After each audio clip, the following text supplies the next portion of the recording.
Welcome to House of Horrors. This is our first episode of this little experiment I'm doing. And of course, we got Trevor Henderson right here. Hello. We got a little CCTV camera thing going on. I hope it came out well. I've been doing it this evening. So, yes, can everyone hear everything all right? I hope everything's working more or less. Trevor, you got me right?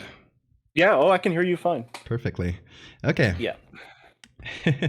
How's everyone doing? Hope somebody's been looking forward to this because I've been teasing this for a long time, and I'm glad to finally have it going. Yeah, I'm excited for your future guests as well. Oh, there's so many people in the horror community. Since we're talking about this, next guest, I'll announce it already, is David Romero, who's got a cute little VTuber avatar thing like already ready. Like the guy's incredibly fast. He got everything ready like weeks before. So jealous of him. He's so talented. And I think I might have mentioned this last time we might have talked about David Romero. He does the smart thing with social media where he hops on, drops like 5 of the coolest images I've ever seen in my life, and then disappears for 3 months. Disappears and then does it again. Forever. It's fantastic. That's the ideal.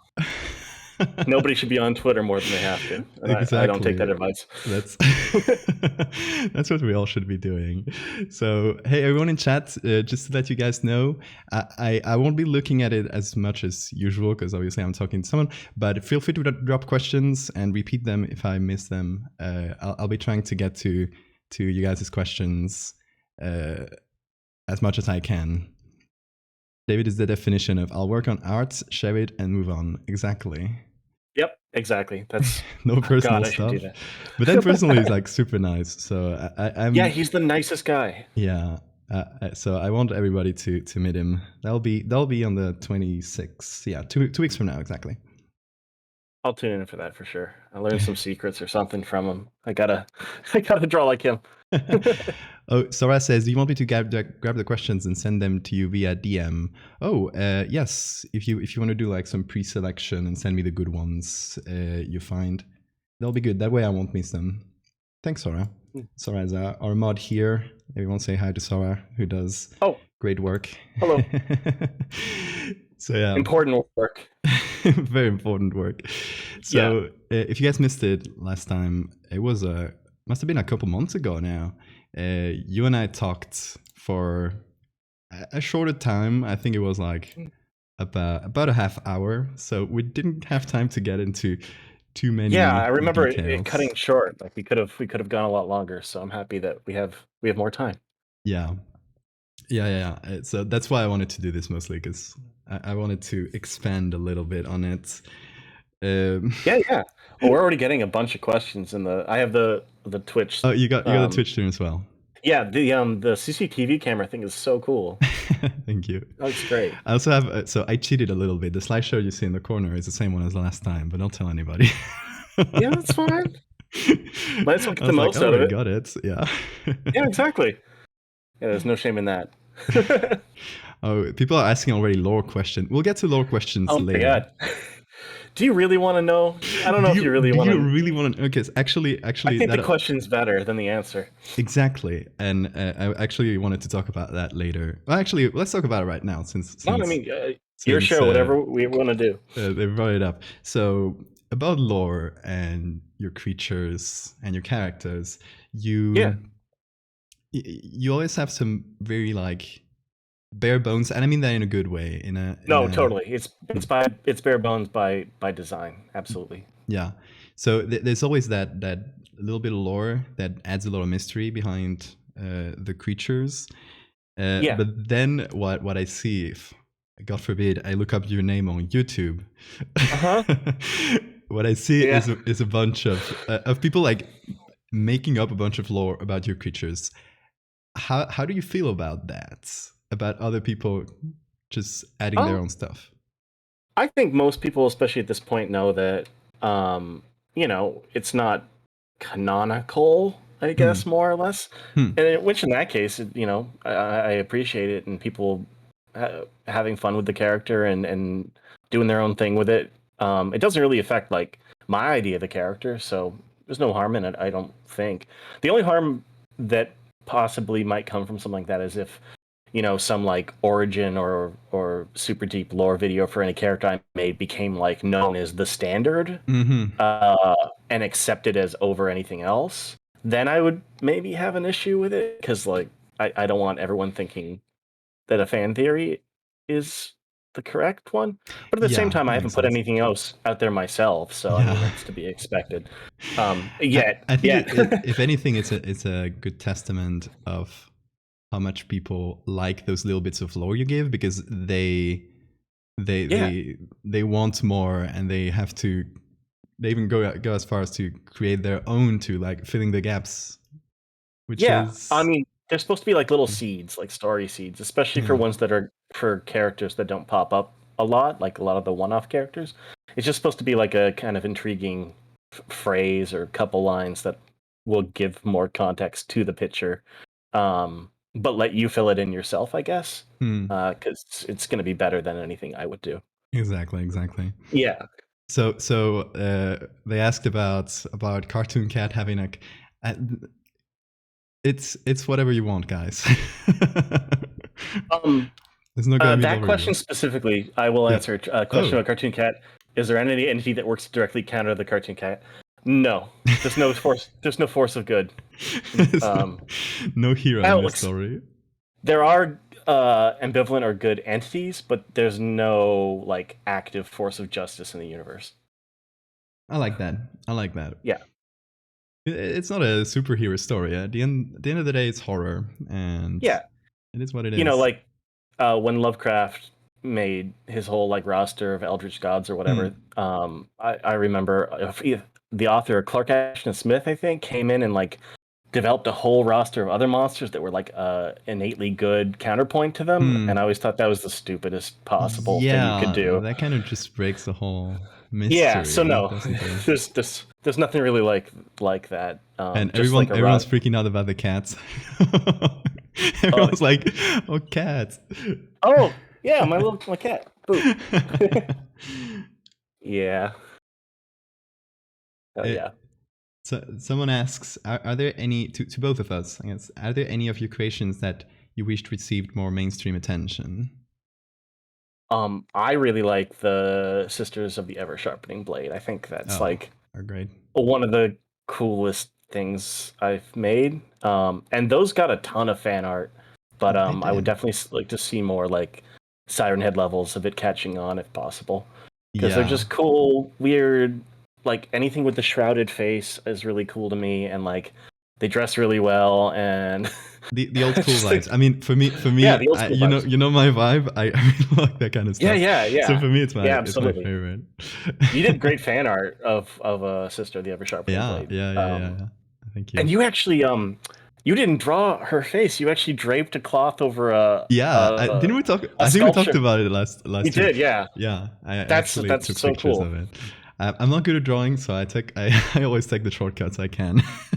I can never tell how much of what you're doing is drawing or photo bashing or something else or like actual photos, which is a huge testament to how well you make everything work It's cohesively. essentially 0% is drawing. Really? But the only drawing I do is mostly just lights and shadows, or if it's something very Yeah. simple, I may draw it. But I always use a picture base for something for See, basically everything. I would never have been able to know that if you hadn't told me. So, Yeah. good job. Thank you.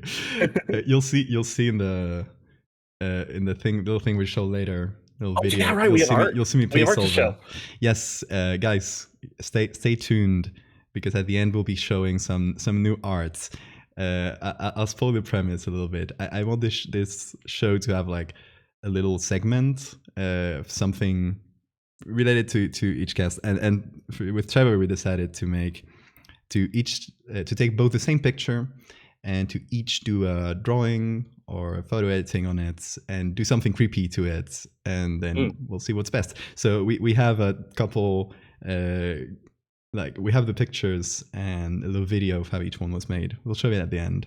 So Yeah, that's a great I think idea. both of them. I love yours. It's Thank you. fantastic. Mine was inspired by a lesser enemy from Silent Hill 2 that I really like and nobody talks about so much. Yeah. I saw yours in progress. It looks great. Yeah, yeah. You didn't see the final one. Well, it's quite similar. You see where it's going. So Yeah, yeah, not much difference there. And I guess yeah, to the absolutely. question from before of things I would have liked if they had more mainstream Oh attention. yeah, of I mean, course. Yeah, I guess there's the one of my main series, which is a fractal one. A lot of people like it, but I wished social media worked in a way where something serialized that works within a bigger story uh, did well, because I feel like a lot of people love the series, but each individual part doesn't get a lot of attention because it kind of needs the other ones to work. So I don't know. yeah. It's just more of a gripe of how social media works. I think the series is popular enough, but I would love if more people got to see these little What's the things. way social media works? Like you said, it's just constantly refreshing the new Hmm. thing, and I feel like people's memory um, isn't really, it's easy to miss stuff first of all because it's constantly refreshing, Yeah. but also like there's always something new. So being able to piece it back to something you posted before is a little bit difficult for people to catch Hmm. on to sometimes. Hmm. Yeah, I like to like Um, hit people over the head with it. Like every time I put something new within yeah, an established thing, I'm replying to it, replying to the original with the new one, replying to the new one with the original, kind of like trying yeah. to get people clued in. Your two main things are ongoing series, right? You have the Bug Saints, and Yes. that's like the big one, and then also the fractal stuff. Yeah. It's very cool. So You should have two like ongoing a things. you can make a moment, I guess, and Oh, have yeah, them I all have a collected. moment Yeah. Oh, you do? Okay. Yeah. for the bugs at least. I like to actually. I think I have the one for the bugs. I have it pinned on my, Okay. so people get to see it, and I think that's how most people got to see it because like right there on my profile. I think I have an ancient one for Siren Head that's like most of the Siren Head posts in one moment, but that's basically it. Hmm. I Yeah. think people don't use those Twitter moments enough. They're quite a good way of getting little collections of things together. So I tend to use Yeah. them for any. Like for example, last month I did like 1 million posts, which was crazy, but Yeah. uh, people obviously can't keep up with, I don't know, basically daily posts that I was doing. So I made a collection there and I linked Yeah. it all throughout the month because at the end of the day, yeah, most people will miss stuff. It's hard not to, yeah. I have the this big ongoing thread of every single monster that isn't just like a one-off and Oh like a little yeah, bit of yeah, it's a a great thread. lore. Yeah. Yeah, I got to add some more to that. Yeah, because I like a lot of those guys in there. Yeah, yeah, they're great. They're great. And it made me discover some of the ones I had missed. So it works in that way. Like it Yeah, yeah, helps people exactly. see whatever they.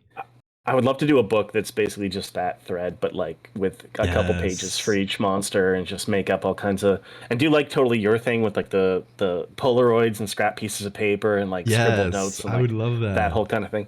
I've been wanting to do that for since like 2018, and it's just not worked, not happened yet, but eventually maybe. I would love that. I want to do that for one of my series at least. I want to. The bug one. I would love to see the bug one in that form. Yes, I'd love to. Well, my thoughts are once I'm more or less finished with it, Yeah. I want to do like I want to translate it into some sort of manuscripts and send it over to publishers and see if Yeah, see absolutely. if it catches on, or if that fails, I can always self-publish. You know, it's seen the people do Absolutely. successfully with like crowdfunding and stuff. So yeah, I've been thinking about that. There's a ton of indie horror publishing houses that are popping up more and more. Yeah. Perpetual Motion Machine is really good. There's a ton of them out there that would definitely be interested in something like that, I think. Yeah, I think that's probably the best bet because big publishers like they're gonna take risks, but small publishers Yeah. can. Yeah, Yeah. we had. Yeah, absolutely. Especially like limited run chat books, like that kind of thing. Yeah, exactly. We got Hmm. Jonas Bedlam in chats. Hey, I Oh, recognize hey. you. Hey, Jonas. Love your work. It's good Thanks to for see hopping you. in. So, I have a couple questions here noted down, Yeah, and of course. I was looking back at the other time we talked, and I remember I asked you about movies, and you said, "Oh, I brought a whole list of books," and I didn't get to Mhm. ask you about the books. So now is the time. God. Okay. Do you have any recent books, like just off the top of your Yes. head, that you'd recommend? Yes, I do. I do. I'm glad I am just finished reading something so I can recommend it because otherwise I would have blanked. But I just finally finished My Heart is a Chainsaw by Stephen Graham Jones, Hmm? which is incredible. It's his follow up to The Only Good Indians, which was my favorite book of last year. And if you like slasher movies at all, it's you have to read it. It's so Hmm. good.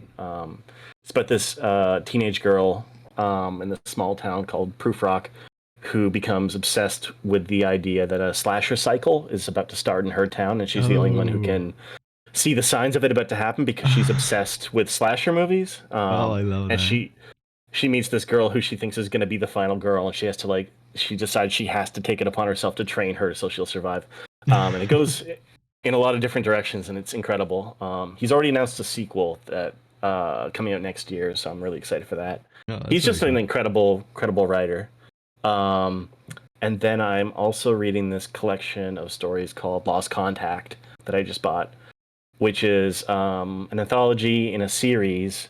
There's Lost Contact, Lost Signals, and there's a third one that I'm forgetting. They're Hmm. all Lost Signals is like kind of radio based horror, and they're all good. They're all from that publishing house I mentioned, Perpetual Motion Machine. So I could recommend those. And then just looking around, got a little stack of books here. I'm about to read a book by Haley Piper called Queen of Teeth. Queen of Yeah, that's Teeth. Oh, Queen that's of a Teeth. name. That's a great name. Yeah, which is about a woman who wakes up one day and finds that her thighs have grown teeth, and Ooh. the government's after her, and her crotch is mutating and talking to her like venom.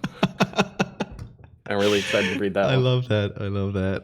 Yeah, Haley And Piper it's literally a is month amazing. ago. I did a thing about teeth growing out of your bones. So this is like, Yeah, and you had the finger one too. I bet yes, you got lots of exactly. people saying like, I think I saw some people saying like that can't happen. Like this Oh, is oh, fake. a lot of people. Okay, a lot of people fell for that one, and I figured that if you say anything with enough confidence, Mhm. people people will just believe it if it looks like decently real. Because Yeah. I was looking at the comments. I was having a laugh looking at the comments and all the people who fell for it. Say, Mhm. "Oh, you caught me," or people who actually like went so far as to say, "Oh, I don't think this is real," and kind of like trying to debate me or something. Well, all sorts Yeah. of reactions that are usually quite funny. And then I see a comment from a person with a profile picture with a white coat, and they're Yeah. tagging another person, and they're saying, "Oh, I posted this in the group chats, and it took me so long. I had to research to see if it was fake." Like, okay, a group chat something, and the other person replies. They also have a white coat, so I check out their profiles, and they're both doctors. They're both rheumatologists. I tricked real doctors into believing the teeth growing That's out an of your achievement. bone thing was that was very funny. That one specifically, I could see people kind of falling for because that kind of thing happens with teratomas and all kinds of weird. Yeah, I guess people have that s- in the back of Yeah. their head that something like that can happen. Like obviously something Yeah. directly like that is impossible, but uh, they have like that small notion in their head that it could That's all it happen. takes, So right? Yes, enough to seed doubt, and have to look into it a little further, right? exactly, exactly. Yeah. I feel like my stuff is like I definitely go for that photo realistic effect a lot of the time where I'm trying to blend it in with a real photo, but it's Hmm. still like kind of like it plays with it where it's like a real environment, but a lot of the times the designs are really surreal and Yeah. it's not really in question whether it's real or not. It just like kind of gives you like a dissonant feeling in your brain Hmm. recognizing the background, whereas your stuff is so close to something that possibly could be real that I feel like you get a lot more of those people being like, "This isn't Yeah. real." Yeah. Like it feels more Exactly. like you're trying to fool people than other people who use photos, I think even that if you're not. there's this I guess that there's this difference between your work and mine of like suspension of disbelief. Yeah, When you do something more drawn, there's a higher suspension of disbelief. There's a higher, like, people are ready to accept things that don't look photoreal because it's not supposed to look like that, right? Like, you look at animation and you won't complain about people having 4 fingers. yeah. But when you do photo manipulation, like directly grouping photos together, the thing I do, there's always this higher, this like lower threshold I could that see you that gotta for sure. conform Yeah, to in realism. So in the end, yeah, it feels like I'm trying to trick people. I always and I think that's part of the effect. I've noticed that recently with a lot of people, what I was saying before about people falling for the art and kind of doing a whole fuss around that reaction and the comments and stuff is also sort of part of the experience, in a way. It's like it's part of the art in a way. So at the end of the day, playing with that is fun.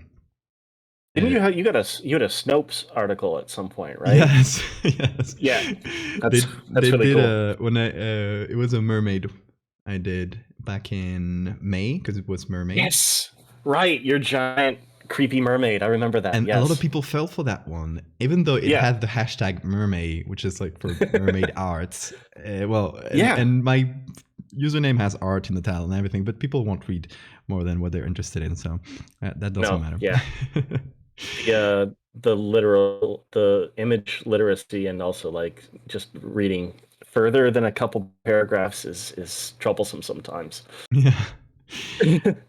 Yeah. So in that tweet got quite viral.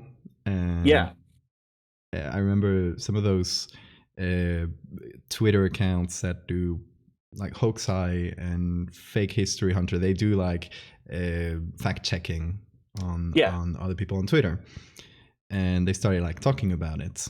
Actually, I'm now on good terms with Fake History Hunter, who's one of those Twitter accounts, because she's always getting tagged on my stuff, so we know each other now. But it ended up going to Snopes, and Snopes did an article on it. And since they were quite nice, they were like, "Oh, this is just by an artist, and this is how they do it," and all that stuff. So I contacted the writer, and I was like, "Oh, that was very, very nice of you," because it could have been like, "Oh, this is just a hoax" or something like that. Yeah. It's nice they actually did the research and also kind of turned into a shout out for your art. Yeah. So we chatted on the DMs, and he's like, "Oh, do you actually want to do an interview for Snopes?" So I ended up doing a whole interview. That's right. I remember that. Like a whole long interview on their website, that's awesome. Just fun. Nice. So, yeah. It's weird how these things, how people falling for the art ends up becoming part of it in a way. Yeah, I haven't got a comment in a long time that's like, that's not real, but I used to get them off and on like a year or two ago. But mostly people know what's going on, I think, now. I think there is a certain level of like, if your work is recognizable enough, people will know it's you, and they'll be on the lookout and be like, "Oh, this looks like Trevor's work," and and they'll know immediately without having to look it up or anything like that. I think sometimes that happens with me now. Like, people recognize it's me and won't be fooled. Like, it's happening more and more as my social media and stuff has grown. For example, I barely post to Reddit because Reddit is a terrible place to post art. But I never post to Reddit. Yeah. There's one good subreddit I found. I think it's Imaginary Horrors, and they actually have a rule where you have to credit the artist always. You have to link to their social media, and if you are the artist yourself, you're like encouraged to. So it's good. It's the only place on Reddit where that kind of thing is taken into account, because most subreddits are terrible about that. Yeah. So I posted some stuff there, and for the first time in ages, like, someone say, "Oh, that's just Valdevia. I recognize you from Twitter." And nice! Congrats. That was weird. Yeah, no more like this isn't real or like Snopes, help me Yeah. out. But now it's like, oh, this is art from this person. Yeah. That's great. And it's happened more and more. So, you know. Someone said Snopes guy choking back tears, answering, "Is Little Nugget real?" It's false. He's real. Don't worry. He's real. He's real Yeah, in our he's the hearts. one thing that's real that I've photographed. Yes, yes, Yeah, I can confirm that. I should make Little Nuggets fan art at some point and try to make it as realistic as possible to dismiss the notion that it's fake. please, everyone should do that. Document the little nuggets you find in your home, eating your Exactly. food. Yeah. I was going to ask if you read any books recently that I should check out. Uh, Good horror stuff. I'm terrible at reading books lately because my attention I span have has big. been. I'll be really into them for like 3 months. I'll blow through like 3 or 4, and then I'll just have like a year where I don't read at all, and then I'll go back and forth. Yeah. Last thing I read is not it's not very original. It's I bought the hardcover of Uzumaki and I just went through Oh, it's a that. classic. Yeah, So it's I, one I of the always greatest like works of horror ever. going back to reread it, especially since I'm doing this fractal thing, which is basically Yeah. Uzumaki, as I am reminded all the time. Yeah, So totally. for Tip Chat in the background, hey, Oh, you're on the camera. say That's hi. Yeah, Uzumaki's incredible. I really want to go back and read Black Hole by Charles Burns. That's one that I haven't read in for forever, but I remember being like a total classic, like Uzumaki. And also super inspirational to me in terms of like the weird suburbia kind of vibe that I try and cultivate. Yeah, I think that's like Yeah. your brand is there. Yeah. Oh yeah, it's like the best vibe possible. So another thing I was wondering about is, and it kind of ties back to the whole like theory videos on YouTube, is that through a lot of that, there ended up being a lot of children in your audience, and I wanted to say to ask like, how do you feel about that? It's weird. It's still weird because it's not anything I ever sought out or tried to do. I just thought I've just been drawing stuff I thought was cool and writing little story bits that I thought were cool. And then finding that, Siren Head and Cartoon Cat specifically out of everything caught on. It's totally through YouTube. Like the fan game got made for Siren Head, and then all the big YouTubers like Markiplier and people played that game, and that's how it proliferated into children's YouTube. Yeah, it's strange.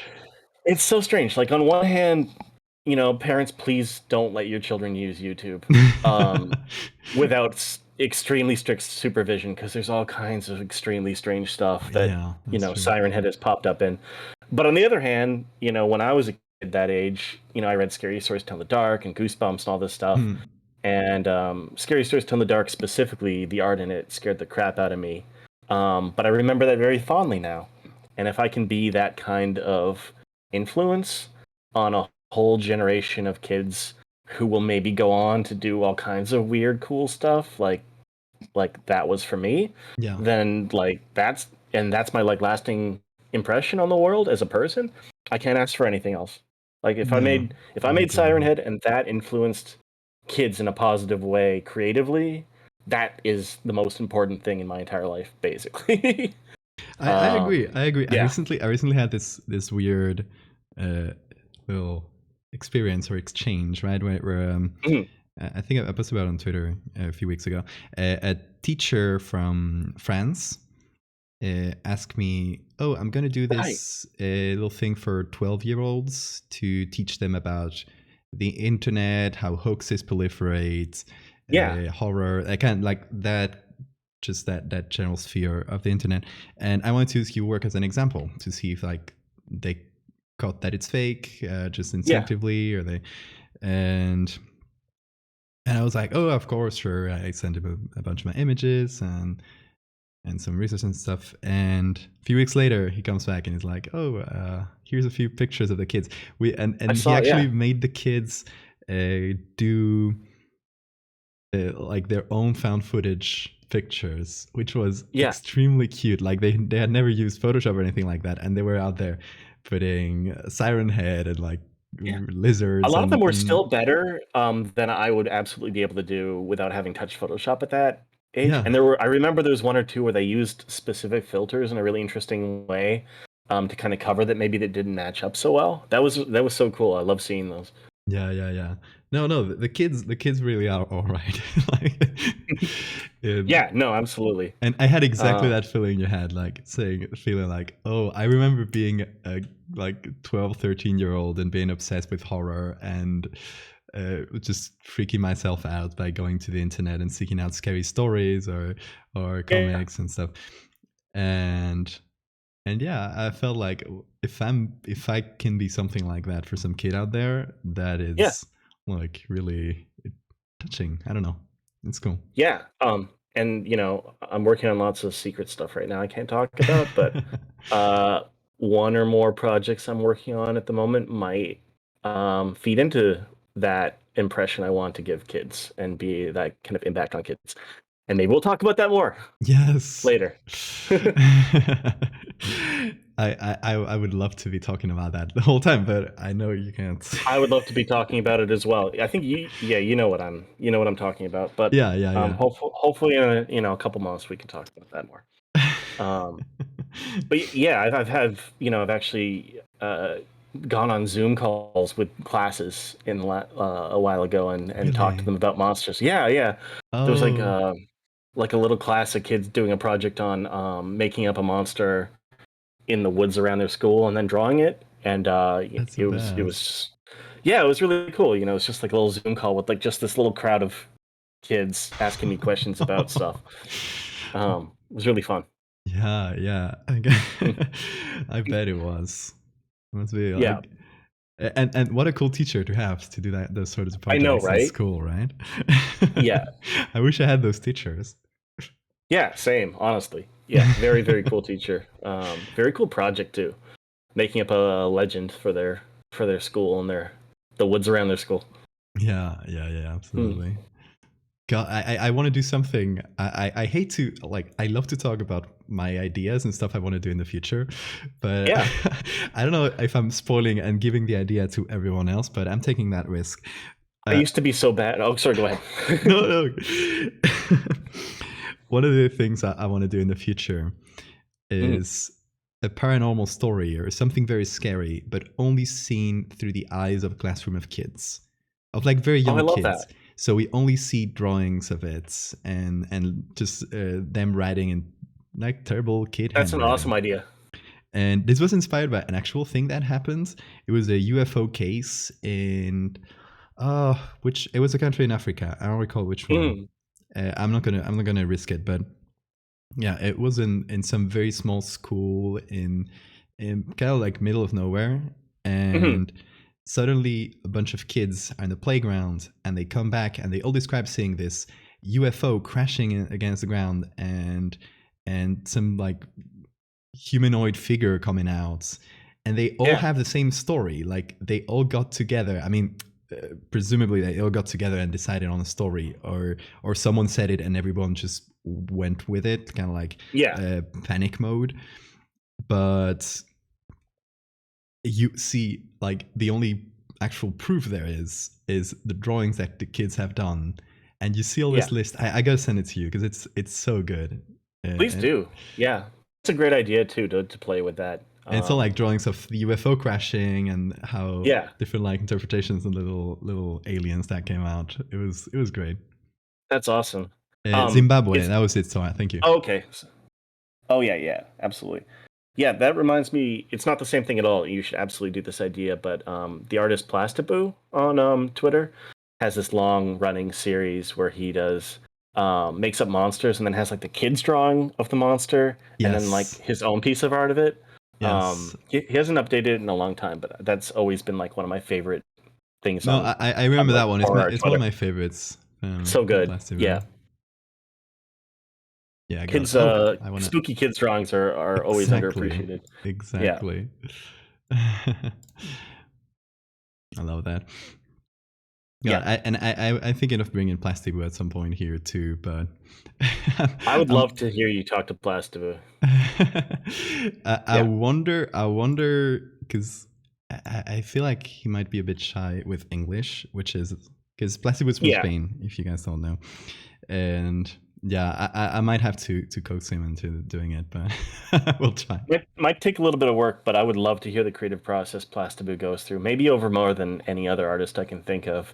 Um, I've not really seen an artist take kind of like inspiration from kind of the stuff happening on horror Twitter and then just wildly go in their own incredibly unique direction with this like really cute but creepy stuff that's also super anime influenced. It's just It's great. It's really it's good, such so a good. cool combination.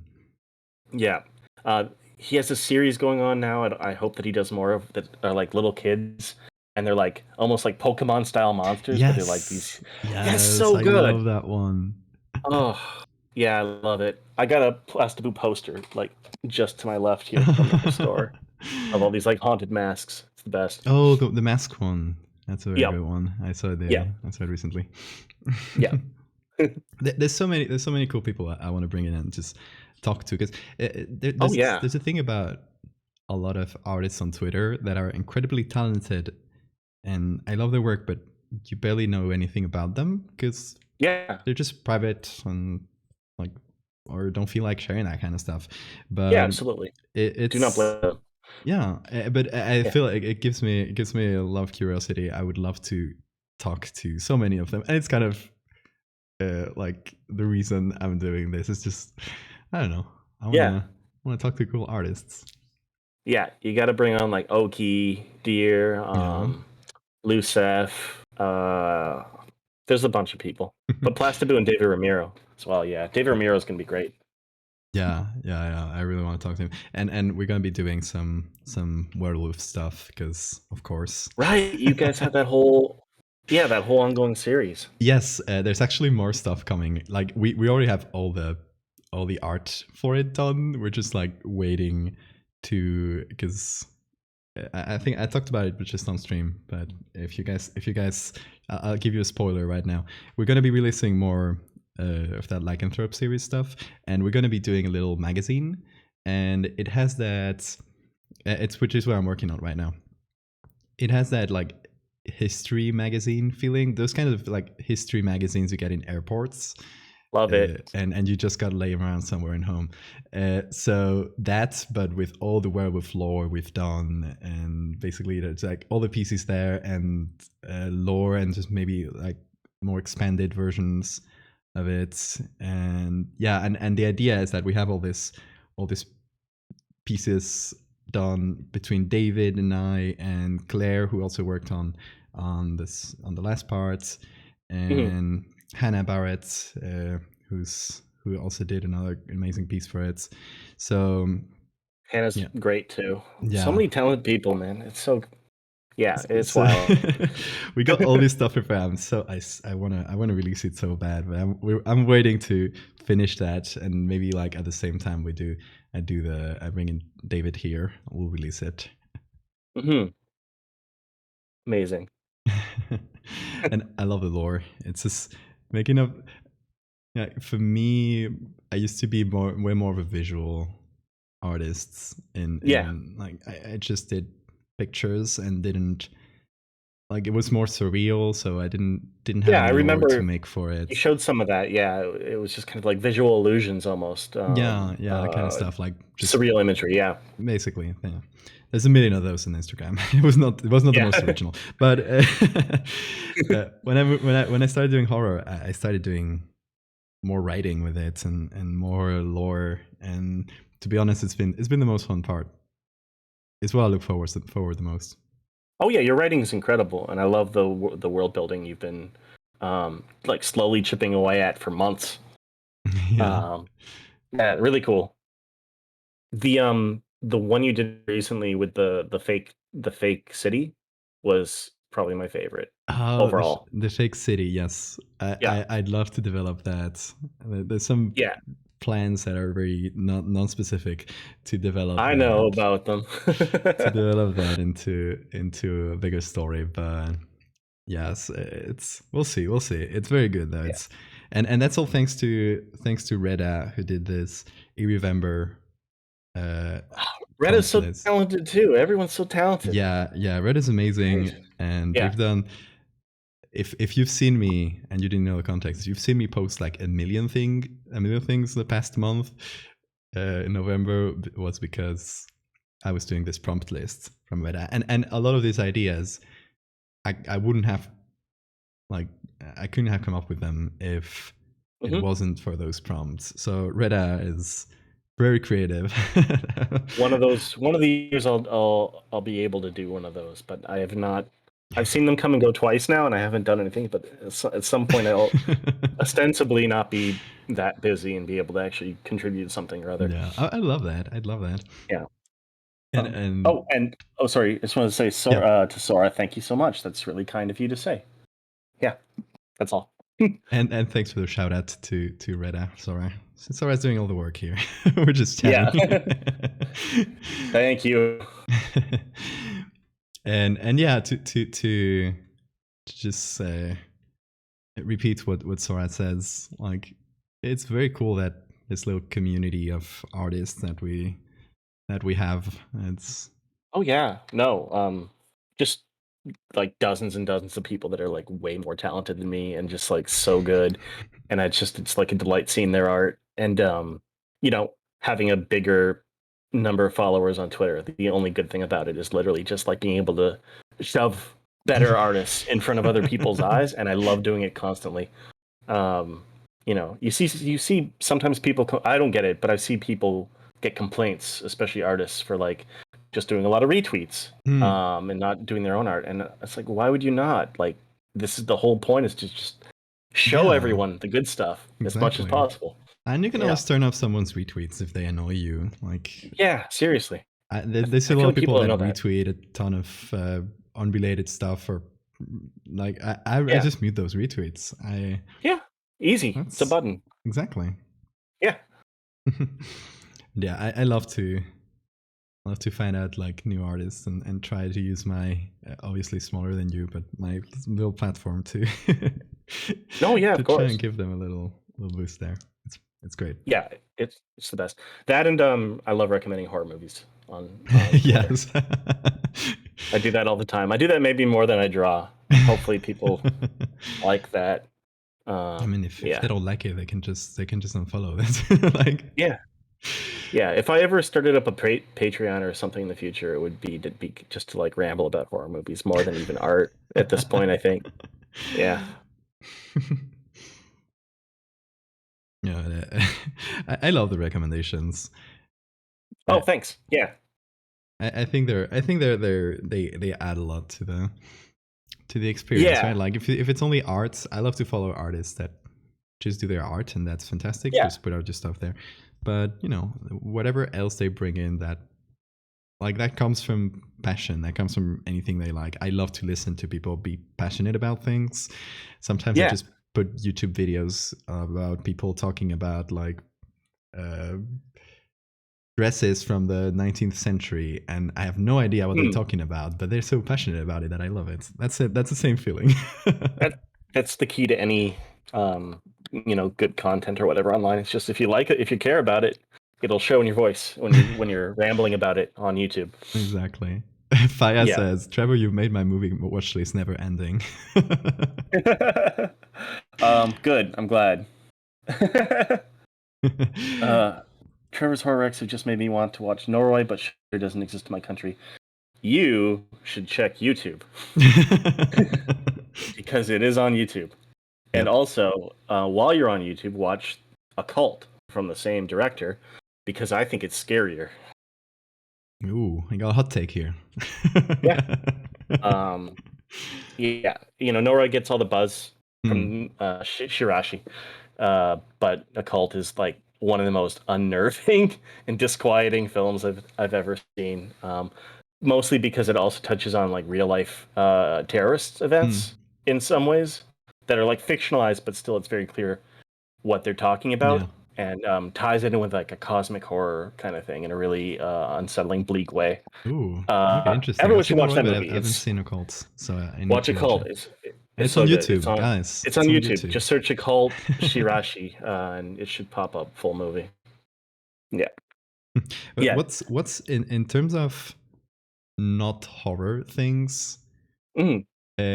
What are your favorite genres or the ones that inspire you the most? Oh.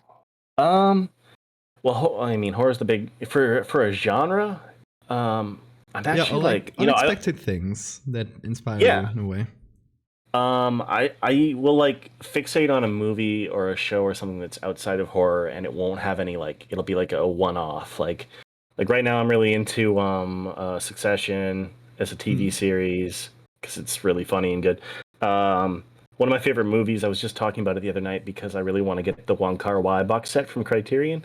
But there's a movie called Chungking Express that's like one of the best like romantic comedy type dramas I've ever seen in my life. It's really, really good. And then I have a bunch of stuff I've been meaning to see that I haven't watched yet. I just watched Police Story, the Jackie Chan film, Oh and it. yes, Have you seen that one? yes, yes. It's perfect. It's It's a great. perfect It's movie. great. I It's so mean, good.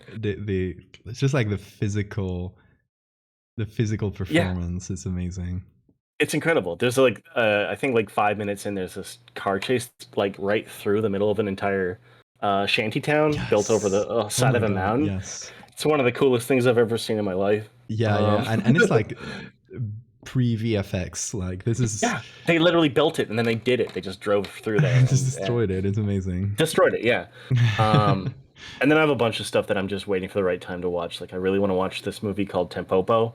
That's a movie about making ramen, and it's also it's about food and sex and ramen specifically, and I it's love supposed to it. be just incredible. Yeah, um, a lot of stuff, a lot of good stuff. Yeah, Yeah, but yeah, I love to find weird, like unexpected inspirations. yeah, I'm trying to really broaden a lot. 2022 will be like really trying to watch and ingest more content that's not specifically horror or horror adjacent, I think. Yeah, but I think that's good. I think you like bring in inspiration from a variety of places. Hmm. It's like quite healthy. I'm currently watching Definitely. Columbo. I'm obsessed with Columbo. Everyone on Twitter is watching Columbo, or at least they were. Like, I think everyone got really, really depressed from the pandemic all at the same time, and then everybody at once was Everybody like, watched Columbo, and I I'm was watching late. Columbo." I was late to that, but I started watching it recently, and it is very good. I always loved like Agatha Christie and those old school mystery things. So this really Yeah, like uh, touches into yeah, that unexplored because I haven't read Agatha Christie in years. I used to love it as a teenager, but I don't know. Did It's you know that nice. there's a Japanese version of Columbo because Columbo was so popular in Japan, and they just like re- they just recreated Columbo, but it was just like an Asian actor I love and did its own that. thing. Um, It's yeah, I want to fantastic. watch Columbo, and then I want to watch that Columbo afterwards. Yes, yes, you gotta watch the inspired version. I Yeah, knew it inspired a lot of like anime. Like every time you see an anime detective, it's always like a Columbo, yeah, just off-brand Columbo, right? Like if you see the detective in Phoenix Wright in those lawyer games, yeah, yeah, it's yeah. literally just Columbo with a different face and the same personality. Nice. Oh yeah, Sora said, if you watch any anime series or movies that inspired you or that you love, off the top of my head, Tokyo Godfathers is incredible and it's perfect to watch right around now. It's like one of the most heartwarming films you'll watch. It's about three people without homes who find a discarded baby on Christmas Eve in Japan and have to figure out what to do with it. And it's funny and it's exciting, Is it and Tokyo it's one of the Godfathers? Tokyo Godfathers. Yes, I'll note it down here. Satoshi Kon film. Satoshi. Yeah, it's Oh, Satoshi incredible. Kon. Okay, yeah. Yeah, it's my favorite Satoshi Kon thing in general, which is really saying something. Yeah, I Um, love this stuff. yeah, and the other big thing is I watched a movie this year that I'm still thinking about called Memories, which is a sci-fi anime made up of three different stories, and I think it might also be Satoshi Kon as well, who does the story called Magnetic Rose. That is basically all these astronauts in space, these explorers in space, find a discarded spaceship, and inside it's like a Victorian mansion, and it's like this haunted house story told through this spaceship, this lost spaceship. Oh, That's amazing. sorry. Yeah, Atomo does one of them, one of the stories. Yeah, it's really really good. Two of the segments are incredible. One's the one with the haunted house spaceship, and the other one is about a guy who accidentally doses himself with a bioweapon so that he's emitting this stink that causes everyone to die, but he doesn't know that he's killing everyone, and he's just like driving across country with everyone chasing him, not knowing why everyone's chasing him, just slowly sending Killing out waves of everybody. stink that are killing everyone. Oh Um, god. and the third one's good as well, but it's just like not anywhere near as good as the other two. And they end with it, and it's just like, why would you not have that in the middle? Yeah, Have the good yeah, end. Well, oh, yeah. Sora says Yeah, Satoshi Kon worked on Magnetic Rose. He worked on the script. yes. Magnetic Rose is one of like the best things I've just ever seen. Period. Hmm. It's just like brilliantly well done. I can't recommend that enough. Also, And yeah. talking about one that I think you like a lot, Monster. I think you've Oh yeah, yeah. I love Monster. Monster is great. I just went through it with a group of friends. We did watch every single episode. I guess over the summer, and there's something like 70 something episodes of it. It's quite long, but Yeah, it's incredible. Oh no, yeah, it's great. It's great. Sora Mononoke is awesome. I love Mononoke. Yes. Um, God, and yeah. I think we watched that one too. I think I watched it with you. Mushishi? Yep. Musishi? I don't know how Mushishi. you That's. Musishi, yeah. I was just trying to think of that too. Yeah, we kind of went back and forth with the episodes of Mushishi and Mononoke because they kind of bounce off each other really well. Yes. Oh, it's so Yeah, good. so good. I literally and I'm so proud that I did. I recommended this to my sister, who's like very into folklore, and she Oh, writes. perfect then. Yeah. And she's now writing something very Mushishi inspired, but like in oh god, whenever she posts anything about it publicly, I'll share it because it's fantastic. Well, Yeah, for my please do. Spanish speaking audience, because it's in Spanish, but it's all about Celtic mythology and like the little. So the region I live in, it's in northern Spain. It's called Asturias and has a lot of mythology with Celtic origins, and I love Yeah. to. My sister and I, we love to read about that and find little folklore stories about things. Oh, totally.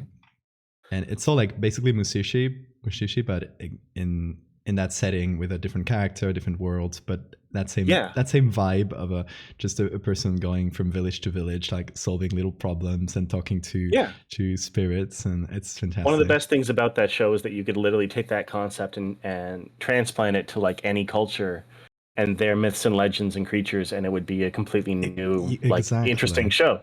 I want to know more about that as soon as possible. Yes. And also, yeah, Sora said, I recommend 20th Century Boys, 21st Century Boys if you like Monster. I will not stop talking about 20th Century Boys. I recommend 20th Century Boys to everybody it's possible to recommend it to. It is incredible. It's probably still my favorite manga, though Asadora, Urasawa's new manga, might surpass that eventually. 20th Century Boys is incredible. You should just really watch it. There's 3 films that were made of it, live action films. They're okay. The first one's pretty good, but just read the manga if possible. It doesn't really clear anything up, but I describe it to people when I'm recommending it. It's like Stephen King's It, but instead of some kids remembering them growing up and fighting an evil clown when they were kids, it's them accidentally starting a science fiction apocalypse conspiracy when they were kids and having to deal with it as adults. That's fantastic. Yeah, like this cult is rising up to take over the world and causing all these disasters, and they realize that when they were kids, they made up like this League of Evil, and what's happening when they're adults is that exact thing they made up when they were kids. That's perfect. The leader of the cult is one of them when they were kids, and it's this huge mystery. Oh. It's great. You should read it. Yeah. That's very good. I like that. Yeah. Yeah, I'll talk about that for another hour if you let me. So.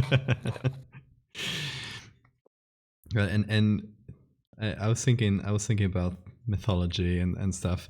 I guess there's something I found very interesting in terms of our cultural differences between America and Canada, North America in general, and Europe, is that we have a very similar culture in many things, but a lot of the folklore you guys have is like pretty new, and I find that Yeah, very interesting because our folklore has been like so old and passed through so many filters and cultures that it's hard to see the basis at some point. it's But much richer, much richer. Yeah, I can't think of anything that I learned as a kid or anything about like folklore about Canada. I'm sure there's stuff there, but it's not like as all hmm, encompassing that yeah, it but seems to be. it's not. It's not. I think the vibe is very different. Like you guys got Totally. Bigfoot, and well, in Yeah, I general guess North so. America, and Yeah, Bigfoot is folklore. It's literally just that's like true. Yeah, folklore that's been made up right now, yeah, yeah, and absolutely. so that's what I meant with like more modern folklore because it's it's instead of being this super old thing that uh, has been passed through generations, it's Yeah, it's presented as this like new thing that like scientists are trying to prove, and that kind of, I don't know, I think it's a very different vibe and it's very cool. I like to do, You- I've done some folklore stuff from my region yeah, because I like yeah. I've to seen some of talk that. about Yeah. that. Do you think But that like the stuff that we think of as like cryptozoology now, like Bigfoot and that kind of mhm, thing, where there's still that air of like, oh, scientists are looking into it. It could be real. Do you think mhm, that's just in the process of sinking down to like the cultural layers to become like more passed down myths and legends than say I something that's think like somebody saw absolutely. this? Yeah, me too. I think so as well. Absolutely. And that's kind of like it starts like urban legends, or sometimes like some of these creatures from different like little villages in the US, or it's like Hmm. just a very local story that maybe in the 1930s a newspaper picked up to get like more readership and talk about, oh, they're finding this Yeah. creature, just to like create a buzz, and then it kind of just becomes a thing. Like that's Yep. Mothman, right?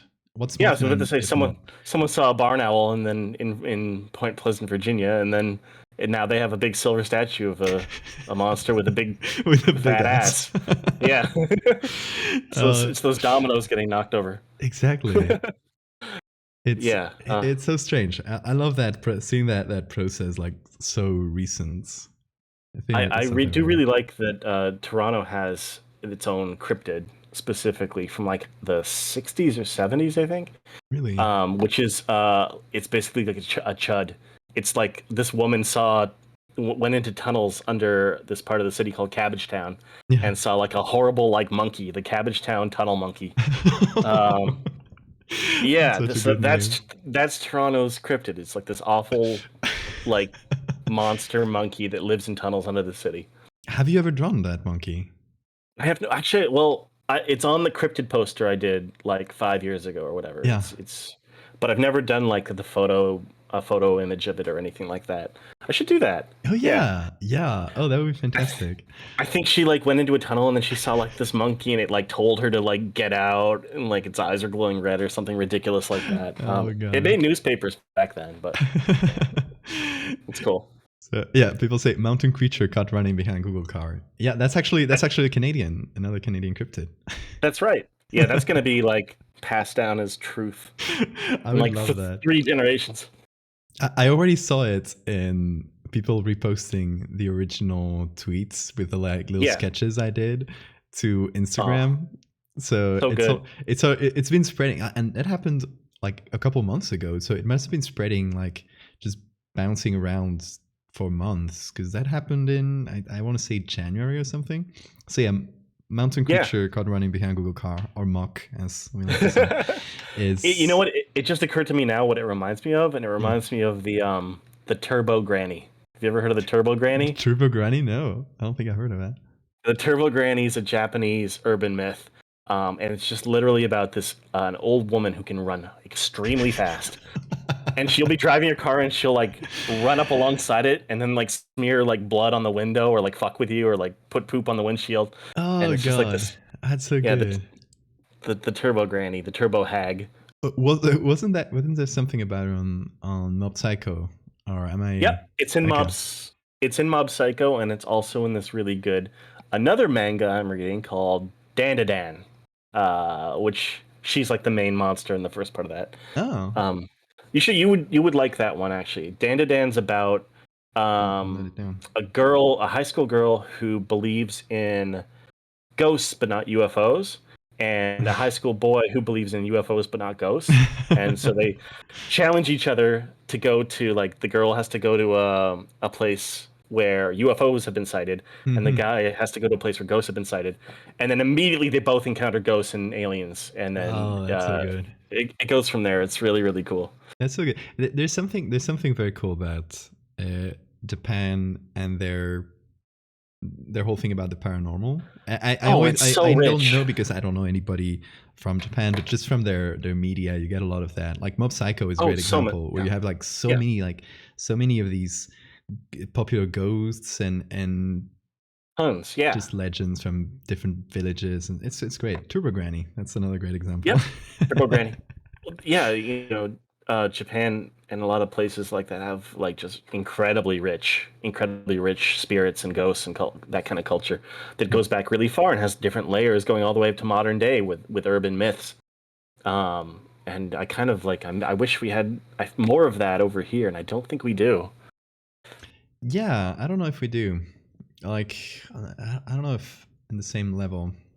Just like locally, Yeah, from what I know in Spain, is there's not a lot of that yeah, in terms of modern stuff. Like you'll get stories or people sharing like folklore stories, but they're clearly presented as folklore. They're never presented as, oh, this thing happened, this creepy creature. There's not a lot of that. yeah. We never get that. There's never like, here's a cool myth or legend. It's just like, I saw the pig man in the woods. Yeah. Yeah, I'll have to share one of my favorite little folklore things from my region, and it's our local vampire. So we don't have Nice. vampires per se in our mythology, but we have this one character. She's called La Huasha, with an X, Mm, Guaxa, and she's like a hag, an old lady, with only one tooth in the center of her mouth. love So that. she'll go up to you when you're sleeping, and without you noticing, she'll bite you with the one tooth, then pull out a straw, like a little wooden straw, put it through the hole she just made with the tooth, and suck the blood while you're That's sleeping and you great. don't notice. And she'll come back every night, and I guess it's how they used to explain the people with anemia and stuff like that. They're like, oh, just the old granny getting your your Feels blood like at an night. old timey can opener, just like punching a hole in your neck. I love that she has her own straw that's just like probably filthy and covered in blood, Yes. stained. Disgusting. It's a nasty straw. I love it. That's great. Yeah. Most places have their version of like the vampire. That one's really cool though. Yeah, it's like so. It's just weird. I love it. Yeah. The weirder the vampire, the better, honestly.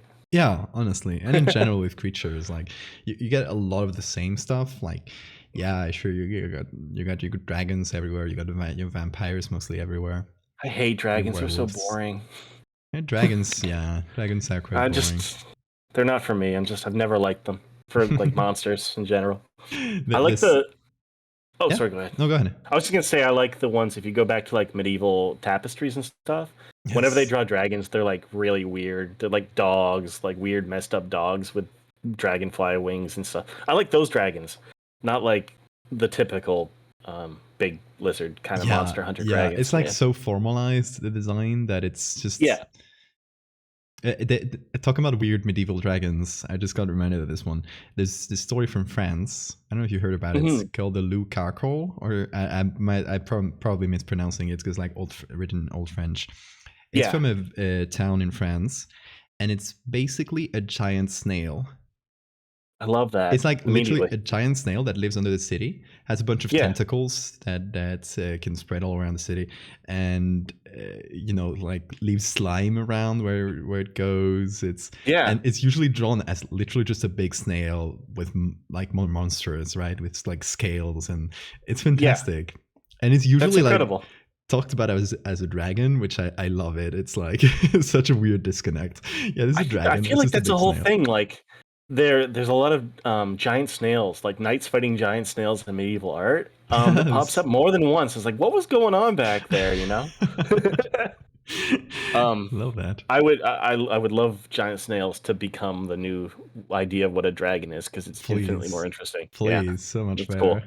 Just like big Yeah, lizard with wings. Okay. yeah. There's a really good short horror story called "The Quest for Blank Cleveringi" by Patricia Highsmith, and it's all about this like kind of dopey professor who really wants to put his name in the history books by discovering a species.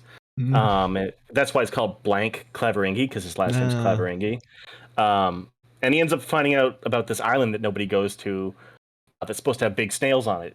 And he goes there and he ties his boat on the shore, and then finds out that there are these giant snails on the island that are like 8 feet tall. But they are just always coming towards him to eat him. They're going to rasp him to death with their horrible rasping thing. And they, one chooses through the boat, so he can't escape. And it's just him, this war of attrition where he's slowly running out of energy to escape these snails.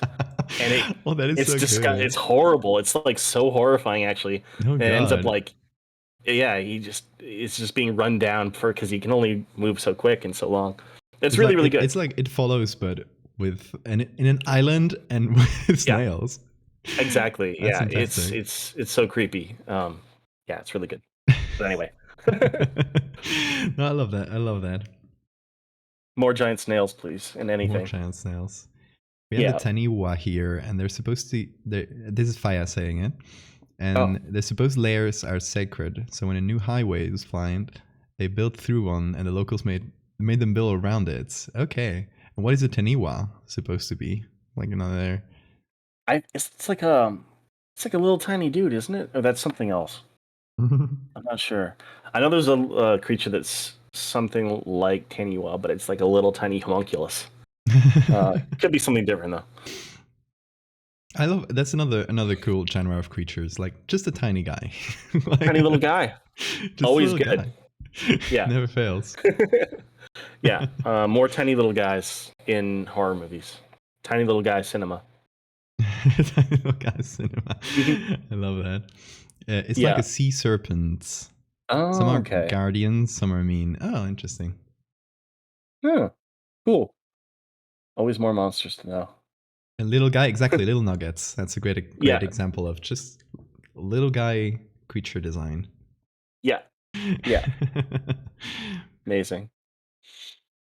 And talking about art again, like what's the hardest thing for you to draw? Like what's the thing you don't attempt because like I'm not getting into this? But probably backgrounds in general. That's why I use photos for everything. Yeah, because it's way easier just to focus on the monster that I want to draw and not have to draw everything else. But I should stop being lazy and actually learn how to work on backgrounds a lot more in the new year. That's another thing that Lucef is so good at is doing like these incredibly detailed like backgrounds. Oh yes, and perspective. yeah, Like always such a like with strong yeah, perspective and lighting. and I just use a photo. Yeah. But I mean, at but the yeah, end, probably the that. fields are going to be very different of the two images. So at the end of the Yeah. day, it's like Yeah. both are quite valid. Yeah. Yeah, the two things I really got to work, they're huge things, is obviously backgrounds and just regular human figures. Everyone could always work on that more, but definitely that. I mean, it's I guess it's much easier to work on a messed up human. Yeah. For horror because our brains are so good at detecting humans that you can like messing it up is very easily. It's very easy. Getting it right is so hard. Yeah, your eye knows exactly how a person's supposed to look, so it'll see everything that's wrong. Yeah, it's it's a lot. Yes, it is. It's I have to deal with that kind of thing a lot because not specifically with humans, but there's this when you look at a photo and like we said before, there's this sort of low suspension of disbelief. Your brain knows exactly how lighting is supposed to work, even if you don't know the details of everything and how light bounces around and interacts.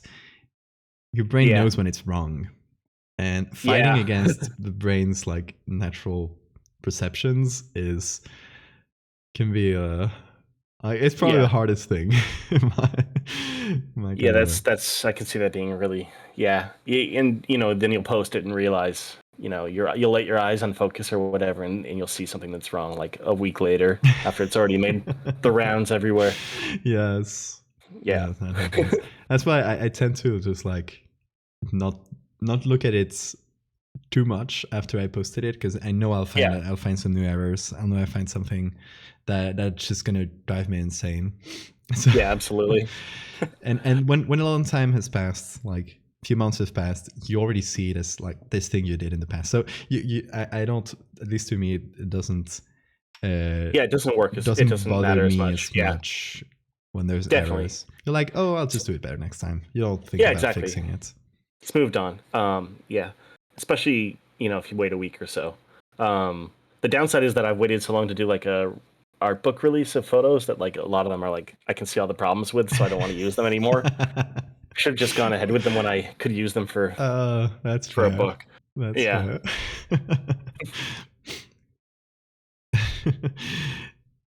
That might actually happen by the time I get to trying to publish my own stuff. I didn't think about that. I'll have to go back and update everything. It'll be a whole mess. Probably by the time you do it, it'll be like 90% of the stuff is still good, and then the 10% you can just go back and fix up a little bit Yeah. if you've decided you're going to use that.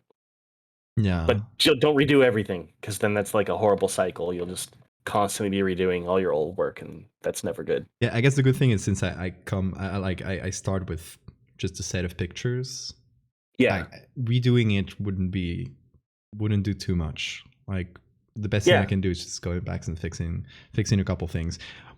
Oh yeah, I can find a yeah, completely new picture, and that means you have to discard everything. You can't reuse anything at all if you yeah, try to find a new base picture. So that is what I try to stay away from. yeah, yeah, yeah. Absolutely. Yeah, I've only transplanted, I think, a monster from one photo that wasn't working to another like once or twice. But even then, you have to like completely redo the lighting Exactly. and the color, and there are filters that really help with that on Photoshop. But Hmm. otherwise, yeah, you just have to redo it from the start. It's very Yeah, annoying. yeah, I had to do that recently for what was it? Oh, the last bug edits I did with the guy that yeah. gets into the cocoon. So I had Oh yeah, this right. Yeah, original picture, and it was at the end of the story, right? You just see like the empty, broken cocoon lying on the floor, yeah, and because it's broken and whatever was in there has escaped. You don't know what happened. So in the beginning, I had it lying down on the floor in like some street, and yeah, I was like, "Oh, that's good." I sent it to somebody, and they were like, "Doesn't really make sense that they would like be in the yeah. cocoon, like in the middle of the street. Like, how did they get there?" And I was like, "Oh God, now it doesn't make sense." No, And no, I'm forced to redo it. I ended up yeah. like trying finding a way around it to explain it. I put people getting it out of the water, Oh yeah, you totally got it. Yeah, I didn't and even think about that twice. That I totally makes explained it sense. as like, oh, he's like going back to where he found it. But Yeah, yeah, that was very annoying, because I was like, oh God, I gotta find a completely new picture. I can transplant the cocoon, but I need to redo the lighting, redo everything. At least yeah, it was before it was done, yeah, and it yeah. wasn't like someone pointing it out in the comments. There's been once or twice where like I've done something and then someone's been like, the light's coming from the right and you put the light on the left, and like the most like whoops, just completely redo it and flip it. And Oh yeah, that's only God. happened a few times though, thankfully. But it's always a little humbling, I think. Yeah. Uh, yeah. It's better than if like you did it and then someone's like, "How do you get into the street?" Like a million comments that to you. Yeah. It's better than dealing with that. I guess I don't think a lot of people would have caught on to that, but it would have annoyed me Yeah, to no end. So all it takes is one person to point it out, and then you're like, "God damn it!" yeah. Oh, I did this little collab with Dude, Oh DOOD, yeah, right? yeah, dude, that's also great. And so he did a series of little drawings. We did a story. I did a couple pictures, and Hmm. we were like, "Oh, can you do like maybe you can do a little drawing of a camera to like talk about the kid getting a new camera in his diary. Like, oh yeah, that's cool. We did the drawing of the camera. We uploaded it, and we didn't realize that the kid in the diary was talking about a camera like your typical reflex camera. Yeah. And the drawing was of a Polaroid. Right. And somebody pointed it out in the comments. I was like, oh God, why? Now I can't think about anything else. Just say that this story takes place in a universe where that's not an incorrect detail. So Exactly. We just changed the whole universe around it, and it's fine. Yeah, exactly. It's the magic of storytelling. Exactly. Well, at the end of the day, it was a kid doing a drawing of something, so you could say like, "Oh, he just drew another camera." It's fine, but it's one of those tiny things that someone points out, and like, why didn't I think about that? Yeah, that's another reason why ambiguity is really good in the lore, because I don't have to look up too much stuff, and there's less chance of me getting it wrong. And just fill in the correct details in their head. I don't have to specify. You know what I do a lot? You know my trick? What's that? The pictures I use as base, I usually find them in archives, like when I use old stuff at least. And they often have some information about them, like where they were taken and when they were taken at least. Right. So that already gives you a place and a time for the story. You don't have to really think like you can move it around if you need for any other purpose. But having a place and a time and it being the correct place and time of the picture will avoid all the that outfit is not accurate for the time, people like that kind of like you're just saving yourself that trouble. Yeah, that's a huge resource. I should use that more. Though a lot of my stuff is just donated anonymous photos or donated from Twitter users, so it's not really a date you don't have and time. The context. Yeah, there's not a lot of context. It's just like I took a spooky photo at some point. But excuse me, that would be really helpful. Yeah, I mean you can always DM them like, hey, that's true. Yeah, yeah, absolutely. Yeah, I should do that in the future. No, but at the end of the day, with your stuff, you're doing like suburban streets. It's like there's not a lot of context to get from there where people will be like, oh, you said this happened in Canada and this is a street from wherever. Like suburbia all looks the same, so and that's kind of the idea too, is that it's supposed to be like this kind of all-encompassing never-ending suburbia where my stuff takes place, I guess. Less towns and places. Fire points out an exact example of that. It said those non-Italian flowers you added to the image. So I added a basket of flowers from an image, and Fire here, who's who likes to annoy me in chat, was like, "Hey, those flowers actually don't grow in Italy. It's not correct." Nobody ever pointed it out, Nathan. So. You're the only one that knows. Yeah. He's going to spread the word. Please don't tell anyone. Yeah. And Sora, go ahead and send me some pictures, and I can always use more pictures. I have this on the Discord. I sent to you the other day. Yeah. That whole folder with a bunch of pictures that people sent. That's fantastic. Yeah. Oh yeah, I've already used one or two from there. And, I noticed because I've been since I put them on the folder, I recognized them, and I was like, oh, I know where you got that one. Yep. And the one that we both used was from there too. Yes. Yeah. Actually, should we show that now? Yeah. Yeah. Absolutely. Okay, guys. So this is a little prepared thing we've done, just for context, because I explained at the beginning, but for the new people who joined in later. Trevor and I both chose a picture and decided like that independently we'd each put a creature or something to make it creepy on it and record that and then put it together for you guys to see. So you guys are about to see that. Let's jump into the video thing. And I think we're starting with mine. Yes. Okay, so I tried a few different ideas, but then I started to sketch these little like white tendrils around things. And at first my idea was like, these are guts. And I guess you're seeing it a little bit later because it's on the stream, right? But yeah, at first I was like, I wanted them to be guts, but I like couldn't find any good images of guts. And then I found this one of a worm. And I was like, yeah, it has like cool bends and straight parts to use. So I was like, yeah, let's just go with that. I can't believe they're doing this live. So that's why they're working so fast. Yes, I'm currently doing this. If you don't believe. Yeah, a lot of practice pays off. Yeah, exactly. Hold on. I'll cut this. Excuse me. So you guys can see a bit better. Worm. So I did, with this one picture of the worm, I filled up the whole image. And at some point you just copy paste, but yeah. But yeah, that's copy and paste is beautiful. Exactly. It's what we were saying before of me drawing parts or using just images. As you can see, I'm like drawing shadows and stuff, and like the openings on the ceiling, like little things, I do draw them. But in general, it's just pictures and then as much editing as they need to fit into the picture. I feel like you did way more work than I did.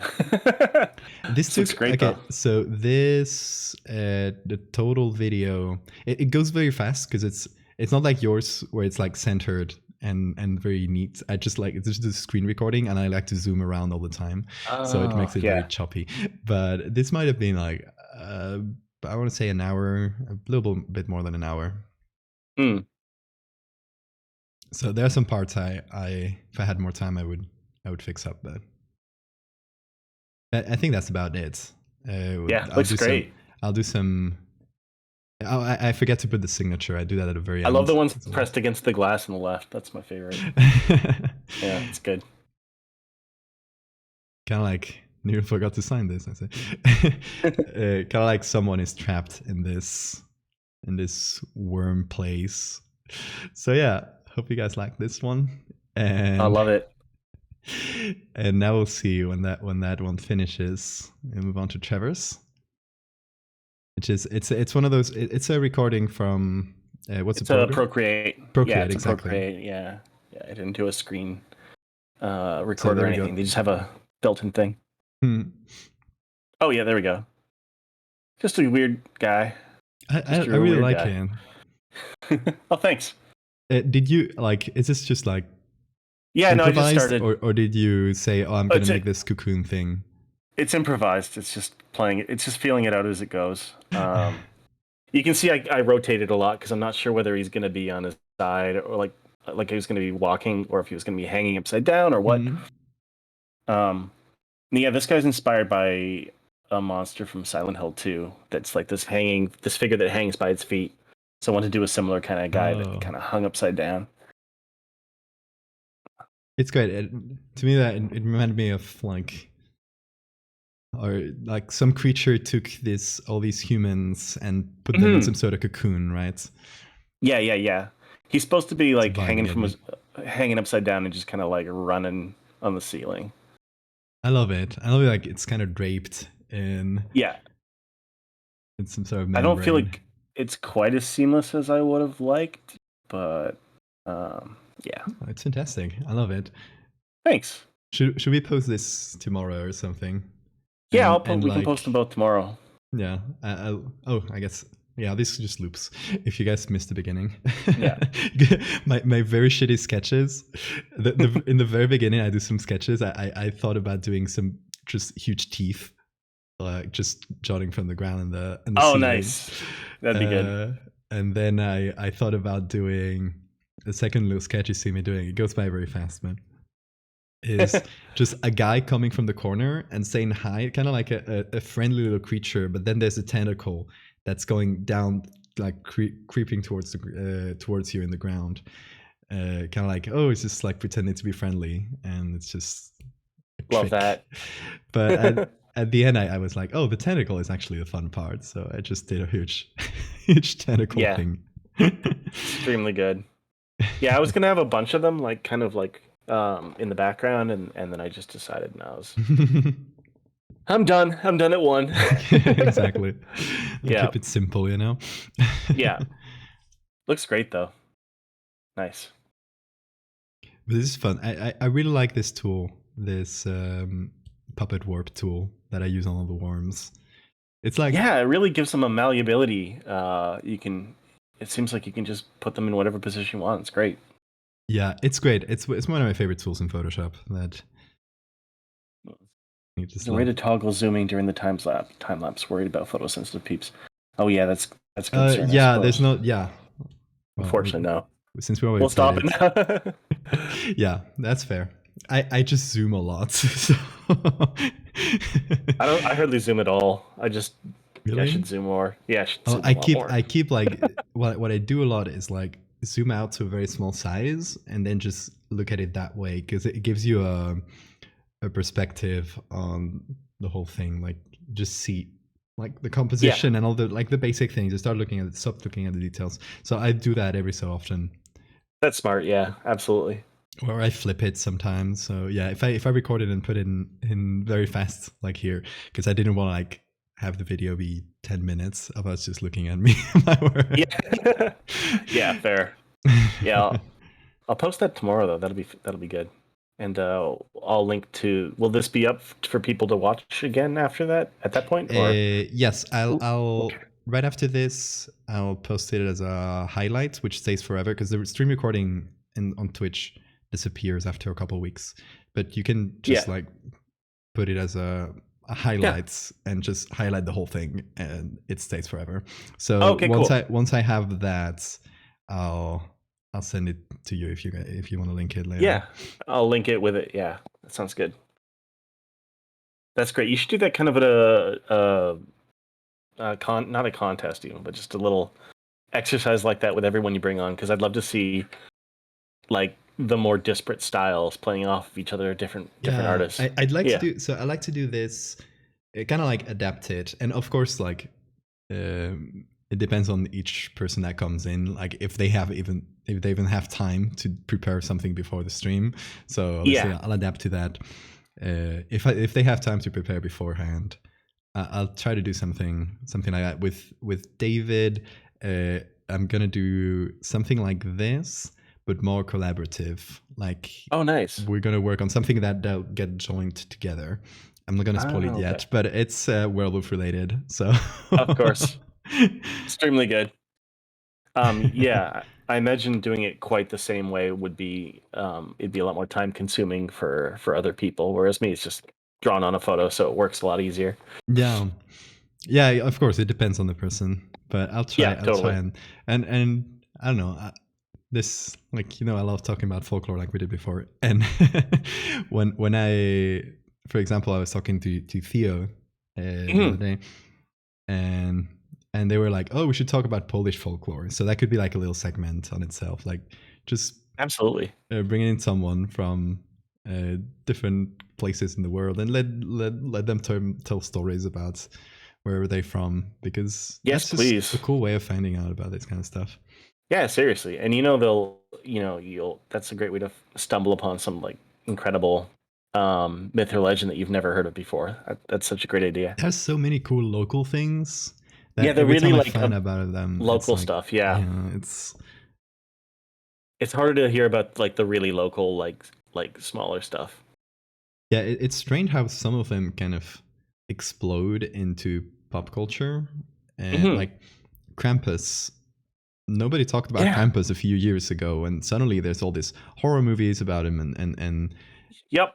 Well, nobody talked about him. Like, obviously in the region, it's a very popular thing, but like outside of that, it didn't really get any attention until suddenly Hollywood and everyone started talking about this scary Christmas character. And I hope the next one is the Schnabelperchten, because I love them. They're like these with the scissors. They get the big beaks and like these wooden scissors. Yes. And if you don't clean up your room before New Year's, then they'll like come over and cut your guts out and fill you with garbage. That's amazing. I love it. Really good. we should have a horror movie about those. Also, I would watch such a like in terms of costume, it wouldn't be such a hard thing to do, right? Like, No, it's a no, cool, yeah, it's the just cost. a featureless beak. It's very cool. It's a cone or a beak, yeah, and then just the big scissors, I guess, yeah. Seeing the ways that you make Ga art ga was ga. so cool. Wildly different, both amazing. Thank you very much. Thank you so much. Yes. And hey, Nice. Jesse. Hey, Jesse. That is what they say, yeah. Ga ga ga. It's great. Yeah, extremely good. I'd love to see more little local creatures and get more Yeah. attention, because There's a so book. many great concepts out there. Oh yeah. There's this book I've wanted for a million years called, I think, Wilder People, and it's just a big photo book of all like the local regional costumes for like different I know that creatures. one. Yeah, it From is all around so Europe, right? cool. All around Europe, yeah. Hmm. And it's often sold out, but I really want to get a copy. Yeah, I don't have, but like I've seen the pictures, because they every so often they circulate on social media. They're just so good, because you Yeah, don't see any of the faces. It's like very well shot in a way that yeah. it just like brings out the costume and like the Just shows off the costume alone. Yeah, yeah. I'm gonna look after that to see if that's available actually, because I want to buy that again now. Yeah, that'd It's be so good. good. But It's yeah, so good. I wish some of those guys would get the big like Krampus treatment, because Krampus is cool, but I feel like a lot of them are way more interesting. Yeah, and Krampus is Yeah. like very played out at this point in that, like, very explored, not played out. Pretty but much explored. There's not a lot of ground there to jump in, I think. I did a very weird one for Krampus the other day. You did, yeah. That was really cool, though. Yeah, it was good. You know the fun thing about that one? It was supposed to be like a one-off thing that I did here on stream, where I tried to do a whole edit in just one layer. Like, I couldn't have more than one layer. Every time I added a picture, I had to combine it. So it's like very hard to not use all the techniques you know. And it was just like a silly challenge like this. And I was like, let's just do something thematic. Let's just do Krampus, because it's nearly Christmas time. And people didn't even catch on that it was a silly one layer thing. Like, it came out very well. No, it came out really well. I would not have known that. Yeah, and I'm incredibly bad for that, where I'll have like tops 3 layers going, and I usually condense them pretty quick, unless there's like a weird filter I'm playing with on one layer or another, which is rare. Oh god! Wanna venture a guess at how many layers I tend to get? I'm gonna say lately it's been like between 50 and 100, but I used to go over 100 pretty frequently. I don't think I've ever had any art I've ever made that was more than 10 to 15 layers ever. I actually don't think I could do more than like 5 to 10 on the stuff I use, my laptop or my iPad. I think it would just chug and crap out. Yeah, that's true. I have a computer specifically built to withstand a lot of layers. Like, it has a terrible graphics card. Like, it can barely play games, but I spent all my money on a great CPU to be able to just handle Photoshop. That's what's important. I mean, yeah, I need to get machine. This laptop is not going to last forever, and I'll have to get a new machine in some capacity soon. But for now, it works. Fuero says, I like many of the Trevor ones that say they're not inherently evil, but their existence is harmful. I like that kind of monsters a lot. I really like that comment. Yeah, I love that concept. Yeah. There are very few of my monsters in canon that are like just straight up evil, because it's really boring. I don't like monsters that feel like they were just made to be monstrous. It's better if they have like not even an ecosystem, but like some kind of motivation that's, you know, maybe harmful to us, but just because it's so alien, I guess. Yeah, I love that. Like, they just exist. Yeah. They're just going through their lives. They're doing what they need. You know, when you get the monsters that are just like they look like they've been designed from the ground up just to run after somebody and stab them, then it's just boring, because that's all there is. As soon as you put the angry brow, I think there's a really famous Guillermo del Toro quote where he makes sure every monster he's ever had in any of his films never has that cast in, molded angry brow like a Buffy vampire, because as soon as you do that, you're limiting every other emotion that creature character could ever portray, because it's just always going to be angry, and you're just limiting everything. I've always despised that on monster designs. Those angry brows. Yeah, Oof, yeah. It's and it's horrible. something I love about a lot of cosmic horror. It's that it's just Mm. things that are not don't mean any harm to us. We're just like completely insignificant to them. Yeah, yeah, absolutely. Or even stuff that's just like here accidentally, and their being here is just impacting the natural world in all these negative ways, almost like radiation, like Chernobyl or something, just because of them being in the Exactly. wrong place, and maybe they're as alarmed as we are. That's way more interesting than just like an evil monster. Yeah, I love that. I Yeah, love that. Those yeah, are such cool concepts. I was the last one I did that really fit that vibe is Meat Planet. And I really love yes, that one because I didn't get to do a lot of lore for it because I was trying to keep it to one tweet for that like daily right, thing. But the whole lore for this planet is like it doesn't mean any harm to us. It literally just needs to go around eating asteroids or whatever it can find that has iron in it because it needs iron for its bodily functions to yeah, get like the blood running and stuff. So it just doesn't mean any harm to us. It's just a huge yeah, meat planet, and maybe it has seen Earth because it has a lot of iron content, and it's just like targeting on it. But yeah. The opposite of that is Hellstar Remina, which is just an evil. yeah, It's just a straight exactly. evil planet. He wants to kill us all. It's the opposite of that. It's the Yeah, same. yeah. And a lot of people compared it, but I was like, no, Different thing. Terry the meat planet doesn't mean any harm to you guys. It's just a little guy. His name is Terry, Terry, by the I way. love it. That's so good. Please do more with Terry the Meat Planet. But yeah, Annihilation dealt with that pretty well. Yeah, Annihilation is a good example of that Hmm. cosmic Yeah, horror as a the book's way scarier, but the movie's also very good. yeah the movie. Yeah, I think they're both like quite different beasts, and they're both very good. Yeah, yeah, yeah. I always just thought of the book and the movie as like different expeditions in the same canonical universe, Yeah, because they're all that just makes sense. different teams going out, right? It's Hmm. just another team that went. Yeah, the bear was great. The bear was so good. In the Yeah, book, it's like a really off-putting boar, I think, isn't it? I don't know. yeah. There's It's something with something like Boar. that. Yeah, Hmm. it's good. I haven't read any of the other. There's two other books in the trilogy. I've not read them, I but I've haven't heard they're read them really good either, too. but Yeah, I do want to get to them. This at some Annihilation was point. good. Yeah, I got poor Jeff Vandermeer who gets tagged into every of my fractal posts.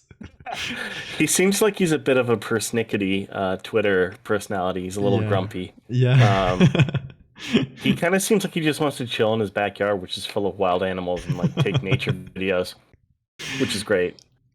Every once in a while, he'll like talk about the film, and he seems like he's just super pissed at it and doesn't like it at all, which is really funny. Yeah, I want to read Road. Someone said it makes you think about what a roadside picnic movie could be. Hmm. I've been told to read Roadside Picnic so many times. I really got to get on that. It's supposed to be really, really good. Roadside Picnic. I haven't read it either. See, It's I'm like a noting down big so many cool things. inspiration. Yeah, it's a big inspiration for Stalker, both the game series and the film, the Russian Oh, film, and also like by association, Annihilation, and it's all kind of like a big string of similar things. Uh, where it's like it's about, I believe it's a novella about this part of the Earth where aliens land and then take off, but they fundamentally change the laws of like physics and gravity and nature oh, in the I spot that love they that. landed, and now people like venture into this zone, and it's called Roadside Picnic because that's what it was to the aliens. They were barely here for half a Mm, second and then went on, but it fundamentally changed our planet in all these really strange ways. Yeah, I love I that. wanna. I gotta read that. Yeah, yeah. I Everyone want to do tells some me to read it. alien thing at some point, but it's Yeah, gonna be yeah. like it's gonna be aliens, but in the in like the crazy people finding UFOs, like the story we talked about before from Zimbabwe, like that Yeah. sort of just weird conspiracy theory Hmm. things There's a lot Yeah, of cool absolutely. alien. There's a lot of cool alien stuff that a lot of people miss because a lot of it is presented as this sort of like scientific venture, like the people who look for UFOs, because they try to make themselves look like that.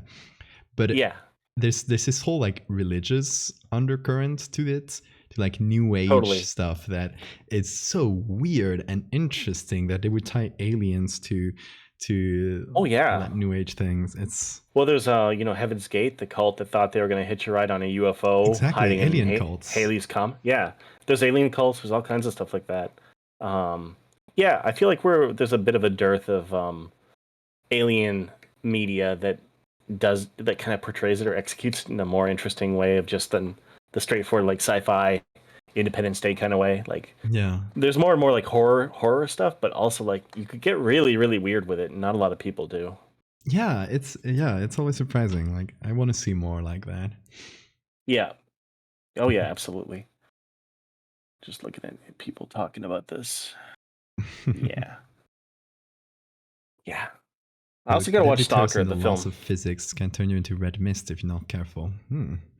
Hell yeah. That is cool. Yeah. The Raelians, exactly. Thank you, Felix, in chat. No. The What are the Raelians Raelians? are a UFO religion. Like it started Mm. like with those, like kind of Heaven's Gates y. So, but they weren't as like culty or self-destructive. Yeah. But it was started by, I believe, some kind of like French car racer, like some complete random weirdo who said that he had contact with the aliens and they were coming back to Earth, and they needed to make an embassy for the aliens.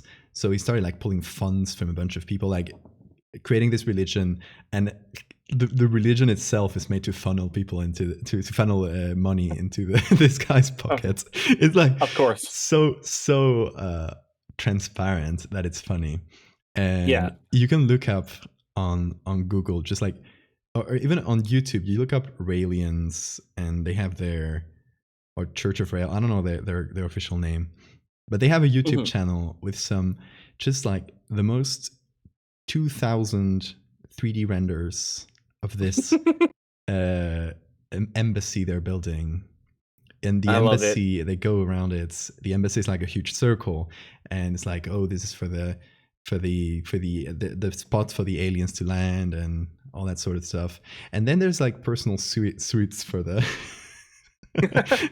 for the leader of the cult and all his friends, and My pools, God. and it's amazing. That's just people who found a way to funnel money into their pockets. Exactly. I'm really interested in the more like one-off people. Like there's a documentary that just came out. I haven't seen it yet. That's all about this guy who says he was abducted and had sex with an alien in like the 60s. And he spent his whole career as a painter just painting all these portraits of him and this alien that he's in love with. Oh, Um, yeah, I gotta look it up who that was. that's so good. Uh, yeah, but his paintings are great in a very like uh just really weird, charming way. It's really cool. That's so cool. See, that's like the cool part about aliens. It's like the weird people around it and the weird societies. That's fun. Yeah. Same with the Bigfoot hunters. Yes. Yeah. No, Sora said, there's yeah. "Oh, question for both of you: is there anything you refuse to draw because it's boring, not scary enough?" Um, for Hmm. me, that's anything that's just really gore centric. In terms of like just like dead people, it's not really exciting to me. Hmm. Yeah. Yeah, I agree. And for me, there's like, obviously, since I'm just using pictures and not drawing, Oh yeah, there's true. like obvious ethical stuff. Like I'm not gonna use a dead body. The only dead body I've used is a bug body, which is one of those like 10,000-year-old bodies that have been perfectly preserved Oh yeah, throughout the yeah. years, and yeah, like it's so old that it's not a it's not I such don't think a he's gonna sue you. concern. Yeah. But there's like that, and gore as well. I like to do gore, but in not gore, but like body horror in creative Yeah, I ways think that are there's not bloody. there's a very distinct um I think that there's gore, and that just comes off as super edgy to me in a way that's super boring. And then there's also like body horror, which is its own thing, completely different, even if it does involve blood, because it ties more into like the surreal use of it. And then even like the monster I just drew was bloody, but I wouldn't think of that as gore because it feels like it's less about a wound being inflicted, more about like the surreal creature that naturally exists in a specific way. I don't know. It's weird. There's these weird distinctions to me that work, but there's certain ways of using gore. I completely agree there. Like I wouldn't see the one you just did as gory. It's even though it's bloody. Even though it's bloody, it's weird. But yeah, just using it as like kind of shock is very boring to me. Yeah. Also, in terms of things that I don't want to do, there's this conflict in me with SCP because there's all these SCP comments, and I don't read a lot of SCP currently. There's so much lore that I get lost because it's so expensive nowadays, and it's been years and years and years of building on this. There's so much. And I've been really hesitant with SCP for a variety of reasons, but also they're Creative Commons. So if you make an SCP or if you let a character you've made become an SCP, it's not yours anymore. It's public. It's public domain, basically. Yeah. And I have one character that I made that I like. Someone wrote an SCP for it, and I was like, sure, because it didn't really matter to me, and let them be used for an SCP. But I won't do it again because I want to hang on to my characters, and I didn't really realize that is what happens. But yeah, but I guess in those terms, like if the character is yours and someone did an SCP thing, with it, it's that writing, like that creation, that is under Creative Commons, and your character is still yours. Like I hope so. That'd be cool. I mean. I think it's just like the images and the text, like whatever's on the site is licensed in that way. So someone then maybe it's just the one image. Someone could, if you did another image that wasn't on the side of this character, and someone used it, it would be copyrighted just like any other thing you do. So it's not for the fact that that there's an image of it and that the kind of like concept of the creature might be on there. I don't think that applies. That whole license there. Then maybe I'll do more with that character. I'm not a huge expert on licenses, but I tend to look up into them a lot because of what I do. And all my creatures become SCPs when people comment that it is one. Says Faya. God, then I would not have any.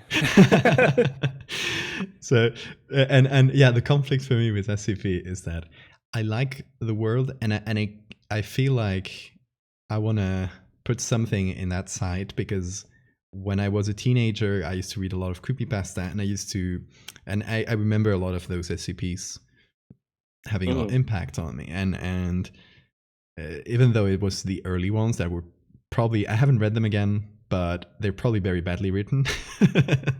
Considering like that early creepypasta era, that was mostly written on 4chan and things like that. But in any case, it's like I would like to put something out there, and I've done commissions for them. But at that point, like at what point do people think like I'm just the SCP guy?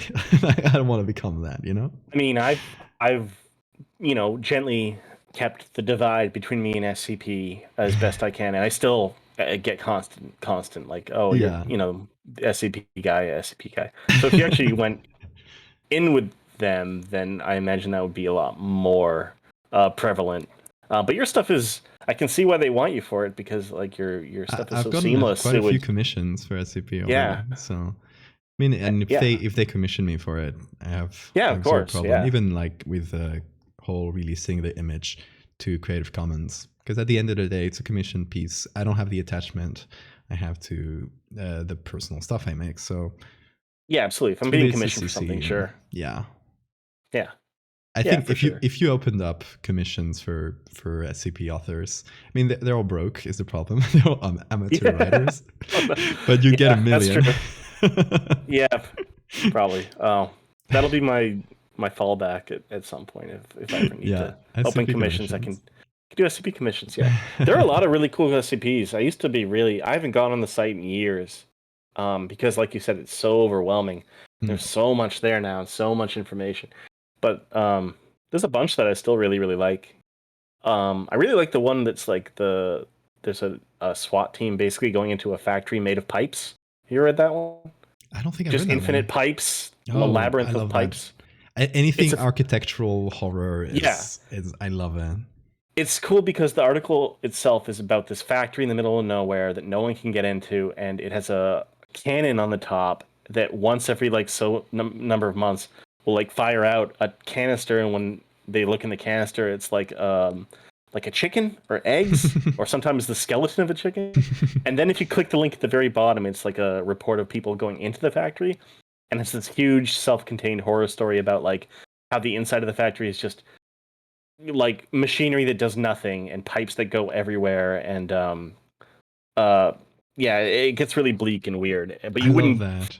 I love you wouldn't weird find that. spaces is like, Yeah, I love it. I think that they like most of the team gets like picked off by various like weird factory implements going wrong or machinery going wrong, and then he's got a cord connecting him to the entrance, and he reels it back into escape, and it just goes into another pipe that wasn't there when he first came in. It's really weird. I love architectural horror so much. Yes. I have a whole thing Yeah. planned around it. That's exciting. I won't spoil it, but the basic concept is going to be. Do you remember the thread I did a few months ago, where it was like me discovering my own family was haunted, and seeing like all the ghost pictures? Well, something like that, like in first person. But I'm exploring a weird, like I'm trying to open a door in the basement that's never opened. Like it's like just the sealed door, and I'm like, okay, I'm bored. I'm just gonna try to open it and see what's inside, and I'll just go deeper into this weird architectural thing. And I love that. That's such a good idea. I want to do it. I still haven't I have a bunch of base pictures I've been gathering over the past few months, and I'll get to it. I'll get to it eventually. Yeah, I'll keep an eye out for that. That sounds great. Any architectural horror is so underused. Even in there's a few things that use it, obviously, like House of Leaves, other things like that, but it's always good, and I want to see more of it. Yes, I also did. Yeah, sorry, I just reminded me. I did one for recently when I architectural horror that's thing right. for UCR, which is like this little writing project, kind of like SCP like in the way that anyone can contribute to it, but it's way smaller. It's not like this whole expansive lore. It's about just what if there was a CIA or an FBI, but for the paranormal, in a world where like mediums were real, like UFOs were real, like more not so much like everything magical and horror, just like more of the paranormal things were real. And so I did like a few stories in that, and I did this whole haunted house that is not really haunted by a spirit. It's just like the house itself is kind of like folding in on itself and moving around and replicating and getting bigger, and exactly. I like the duck in that image that you put in. Oh, you noticed the duck? I saw the duck. Yeah, it's really good. I love that. This is little duck living that found its place in that giant pool of nothingness. Yeah, more like that, please. Yes, I love it. I love architectural stuff, and that was in a way that was practice for that series I mentioned, like that whole thread I'm planning on doing. Oh yeah, that makes sense then. Yeah, like trying to do things with architecture and trying to, because it's very like it's strange to combine pictures of different spaces and trying to match the perspective of them. You're trying to do something very weird, like it can be in your advantage that pictures have different perspectives, but like fitting it together in practical terms is like, oh god, this corner, where does it fit? Like you have to find every connection between all that. It's oh my god, that's it's a whole thing. It's a whole thing. It's fun. It's like I think it'll be, hopefully something cool will come out of that. Oh yeah, for sure. I'm sure it will be good. More haunted furniture and more haunted houses, please. Yes. Always good, never bad. Rose Red vibes. I've never seen Rose Red. I remember when that was on TV though. It's a Rose Red, Stephen King let's one, I see. think. Oh, Stephen King. Yeah, pretty sure. Sora, I think. Oh, that's the thread. Thank you for linking, Sora. Yeah. Yeah, I got to go through and make sure I have caught all the UCR threads that you have. There's a bunch of, and I'm like just overseeing things there. Like I just try to direct people to keep the vibes right. Like for example, someone will suggest, oh, and there's this whole thing that'll come out fairly soon about the Russian alternative, like the Soviet alternative to the UCR. Like there's this whole like very Soviet organization, like KGB style. Yeah. And when they first meet, and how is it going to be? Like, let's say, like someone said, "Oh, maybe they should have like a battle, and there's people with powers," and like, no, that is not like it should be like more of a just a tense situation, but don't you got to keep control on that tone. Yeah, exactly. It's a tone. Like Marvel. At the end, we'll go with something like there's this whole slew of documents that the UCR gets from the other organization, from the Russian one, and after like in the 90s when it gets dissolved because the Soviet Union gets dissolved, they find out that it was all or most of it was misinformation that they were explicitly sending to the other ones to make them feel like, oh, these guys are way more in control. Like they're doing these weird experiments and turning children into like super soldiers and like all this like more wild stuff. So it's like a way to say like you can build all this wild stuff and put it in the Soviet side, and it's all gonna be it's like unclear if how much of it is bullshit. Right, that's smart. That's a good way to do it. Wizards. I saw someone mention the Dionea House. I love the Dionea House. Have you read that one? No, you should check it out. It's so good. It's a series of like fake forum threads and websites chronicling this investigation into this house that is kind of like alive, like a plant that digests people. I love that. It's so good. And I love those kinds of methods of presentation. Like I live for that sort of like presenting a story in a series of blog posts, or I live for that. Yeah. It's extremely good. I know they were talking about making a movie of it for a long time, but I think it's stalled now. But you can still find the sites and the way it makes you kind of click through to different areas to like get the whole story. Oh, it's really, really good. Yeah, definitely need to check that one out. Like it's one of the best like early. What was that early? I think Ted the Caver or Ted the Miner? No, Caver. Ted the Caver. Yes. I still have to read Ted the Caver. It's like the big creepy pest, and I have not read it yet. But everyone says it's great. Yeah, it's very fun. It's very fun, and it's that sort of thing where it's like using that method of presentation. Obviously, it was back then, and it was like blogs. It's not something you see nowadays, but it still works in that way as a relic of that era of the internet. And yeah, it keeps it like realistic till the end. It's very good. I won't spoil it, but it's great. I love that when, for example, there's what's the name? Yes, Petscop. Have you seen that one?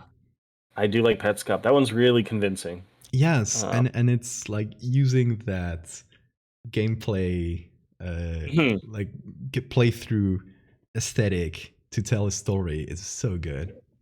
Oh yeah, so smart and really convincing. I didn't watch all of it, but from what I've seen, it was really, really good and weird and eerie. Yeah, it was mostly just like eerie vibes. Yeah. But I love that. I like those sort of like, I guess not ARGs, but stories in which the medium is part of the using the medium in a really interesting way to tell a unique story. I want to do something with a cursed video game at some point. That's so hard to get right and not be just really silly. I've seen very few that pull it off. Usually, it's like I played Legend of Zelda, but Link was there and he was evil and he chased me. Yeah, yeah, You those know, sorts like of yeah. Oh, I got Ben Drowned. That and was one of drowned. those Yeah, early that's right. creepy pastas Yeah, that I remember it scaring me as a kid. I recently went back and found it again, and it's so badly written. It's so not good. Not good. Not good. Uh, a lot of the early ones are really bad, unfortunately. yeah. But I'd like to do it as instead of being like, oh, The Legend of Zelda, but it's cursed, doing as a sort of, those very shitty games you find on itch.io that's Hmm. is made by a person you don't even know who made it. It's like very weird, Yeah, experimental. It's like that sort of game, but with a weird element to it, like with a more like creepy real yeah. life element to it. Like you ever play any games by I think her name's Kitty Horror Show? Kitty Horror She Show. did. I think so. Yeah. Hmm. She's a bunch of really cool games that have that vibe. You should look into it. I think that's the person's name, but I Hmm. could be wrong. I like that. I like that a lot. Hmm. Like strange video games, like such a thing about like such a Yeah. like a Right. creepypasta thing, like so inherently internet horror. Yeah. Right now it's really like old VHS tapes. It seems to be where we're Oh, at with analog horror. It's analog getting horror. very Yes. saturated. Yeah. I mean, yeah. I haven't really dug into a lot of the stuff outside of Chris Straub and Yeah, Local 58, the Local which is the 58 best. is like the It's the best original. one. Like all the other ones are just doing Local 58. It They're doing seems Local like 58, yeah. Though I've heard there's a new one I completely forget the name of it, but it's supposed to be pretty good. It's not helpful if I can't remember the name, but there's a there's a recent one, Mandela Catalog, that Mandela everyone. Count. That's the I one. Yeah, I don't know if this is a hot take because everyone loves it. I didn't really enjoy it. I watched the first episode and it seemed just like really edgy to like really try Yeah, hardy. Like yeah. very like ooh, we are angels, blah. It's like, just It just not didn't for really me. land for me. I don't know. No. Maybe if it feels like the sort of thing that when I was 14 or 15 and that sort of creepypasta era, I would have loved. And I see why people love it from that perspective Yeah. because that same sort of horror.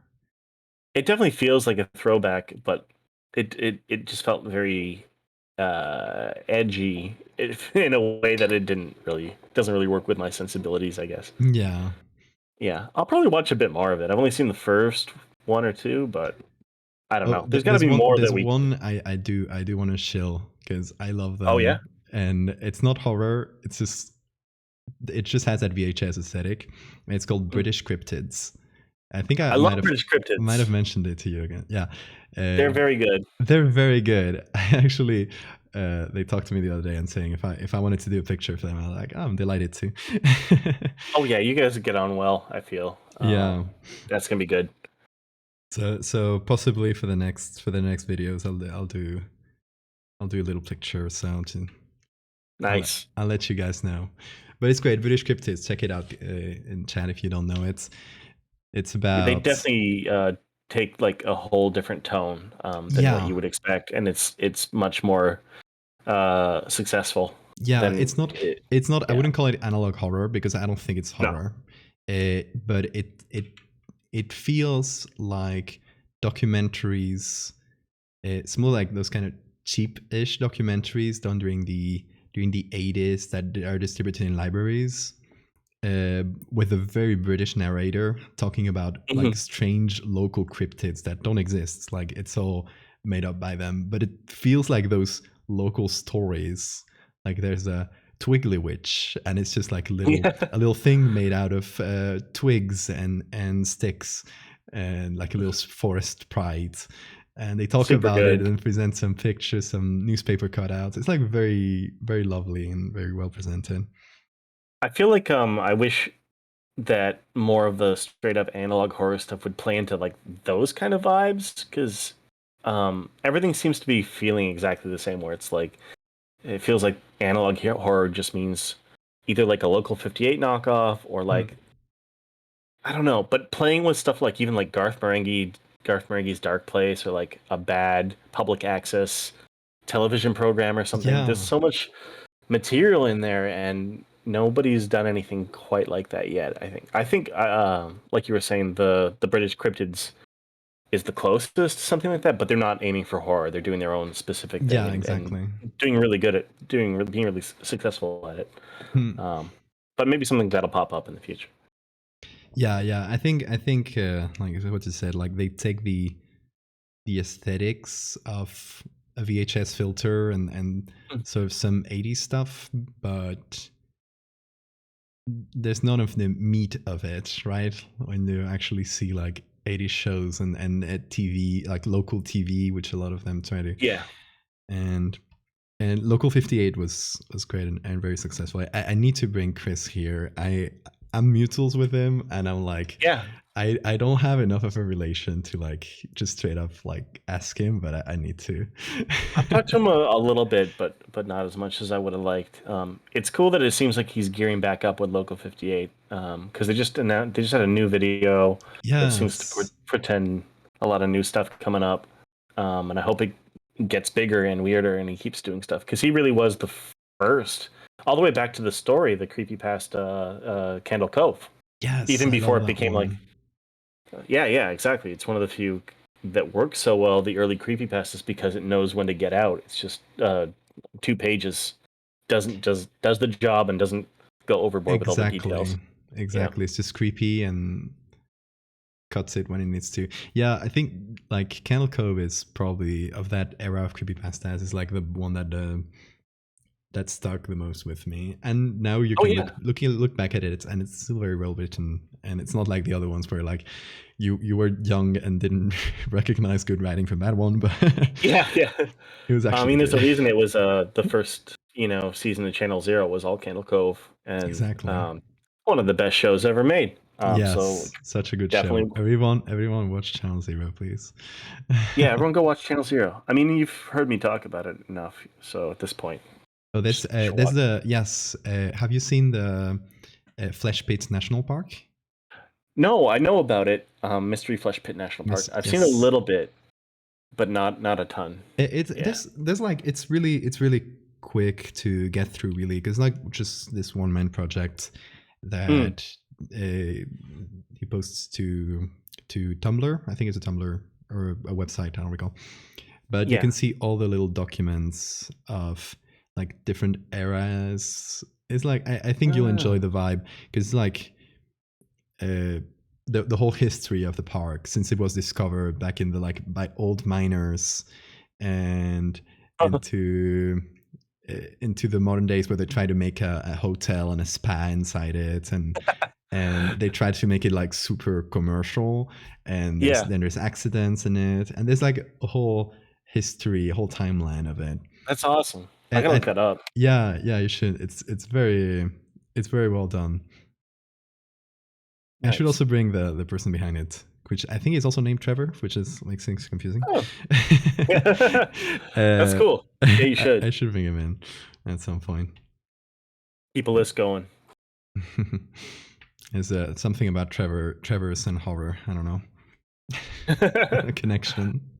Yeah, something to do with that. Yeah, I'm gonna look at that. Trevor Trevor Henderson. Henderson. Oh, some sonut. I love that.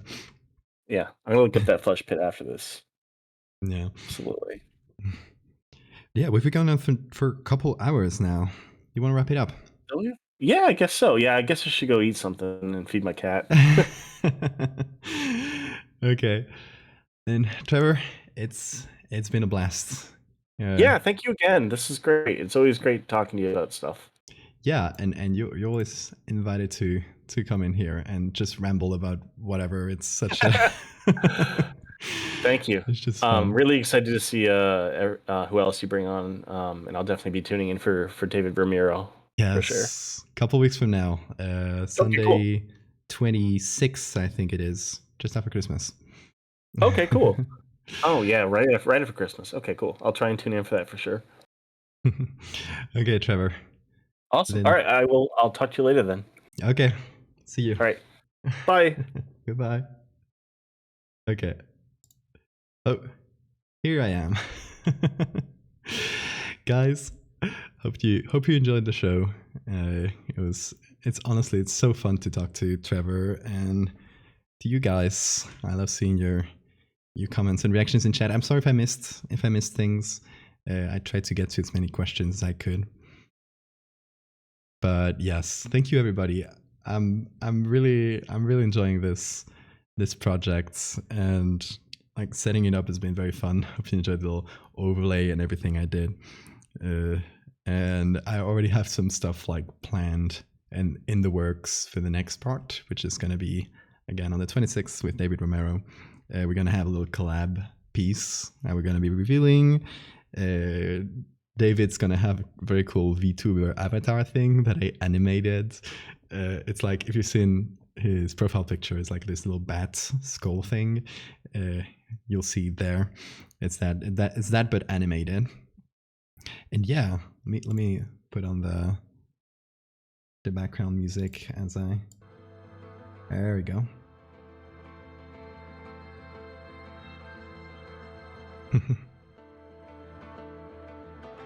I will save this. Yes, people are asking.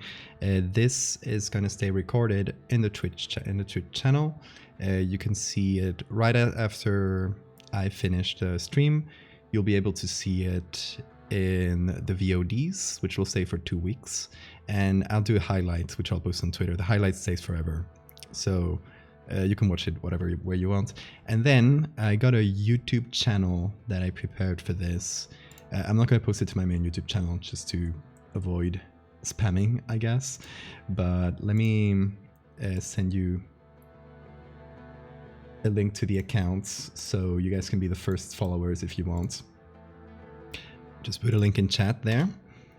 And I'll be uploading the videos there with a little bit of editing to like remove pauses and that kind of thing. Like, if we talk about something, like put it up on screen, that sort of thing, just like little visual aids.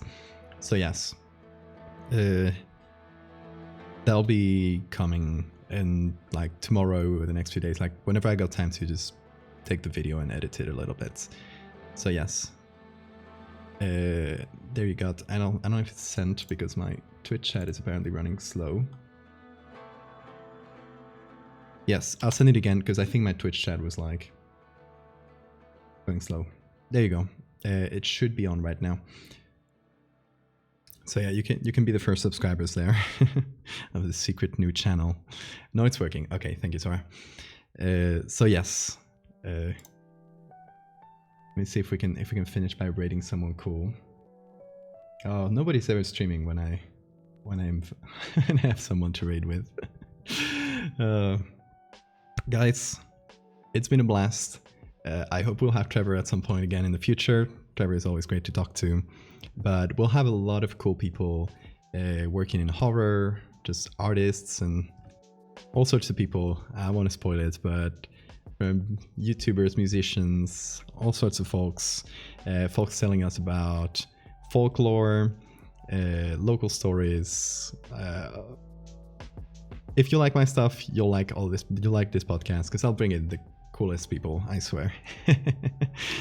Can't wait to catch all the Chrome grading map tutorials on your new channel.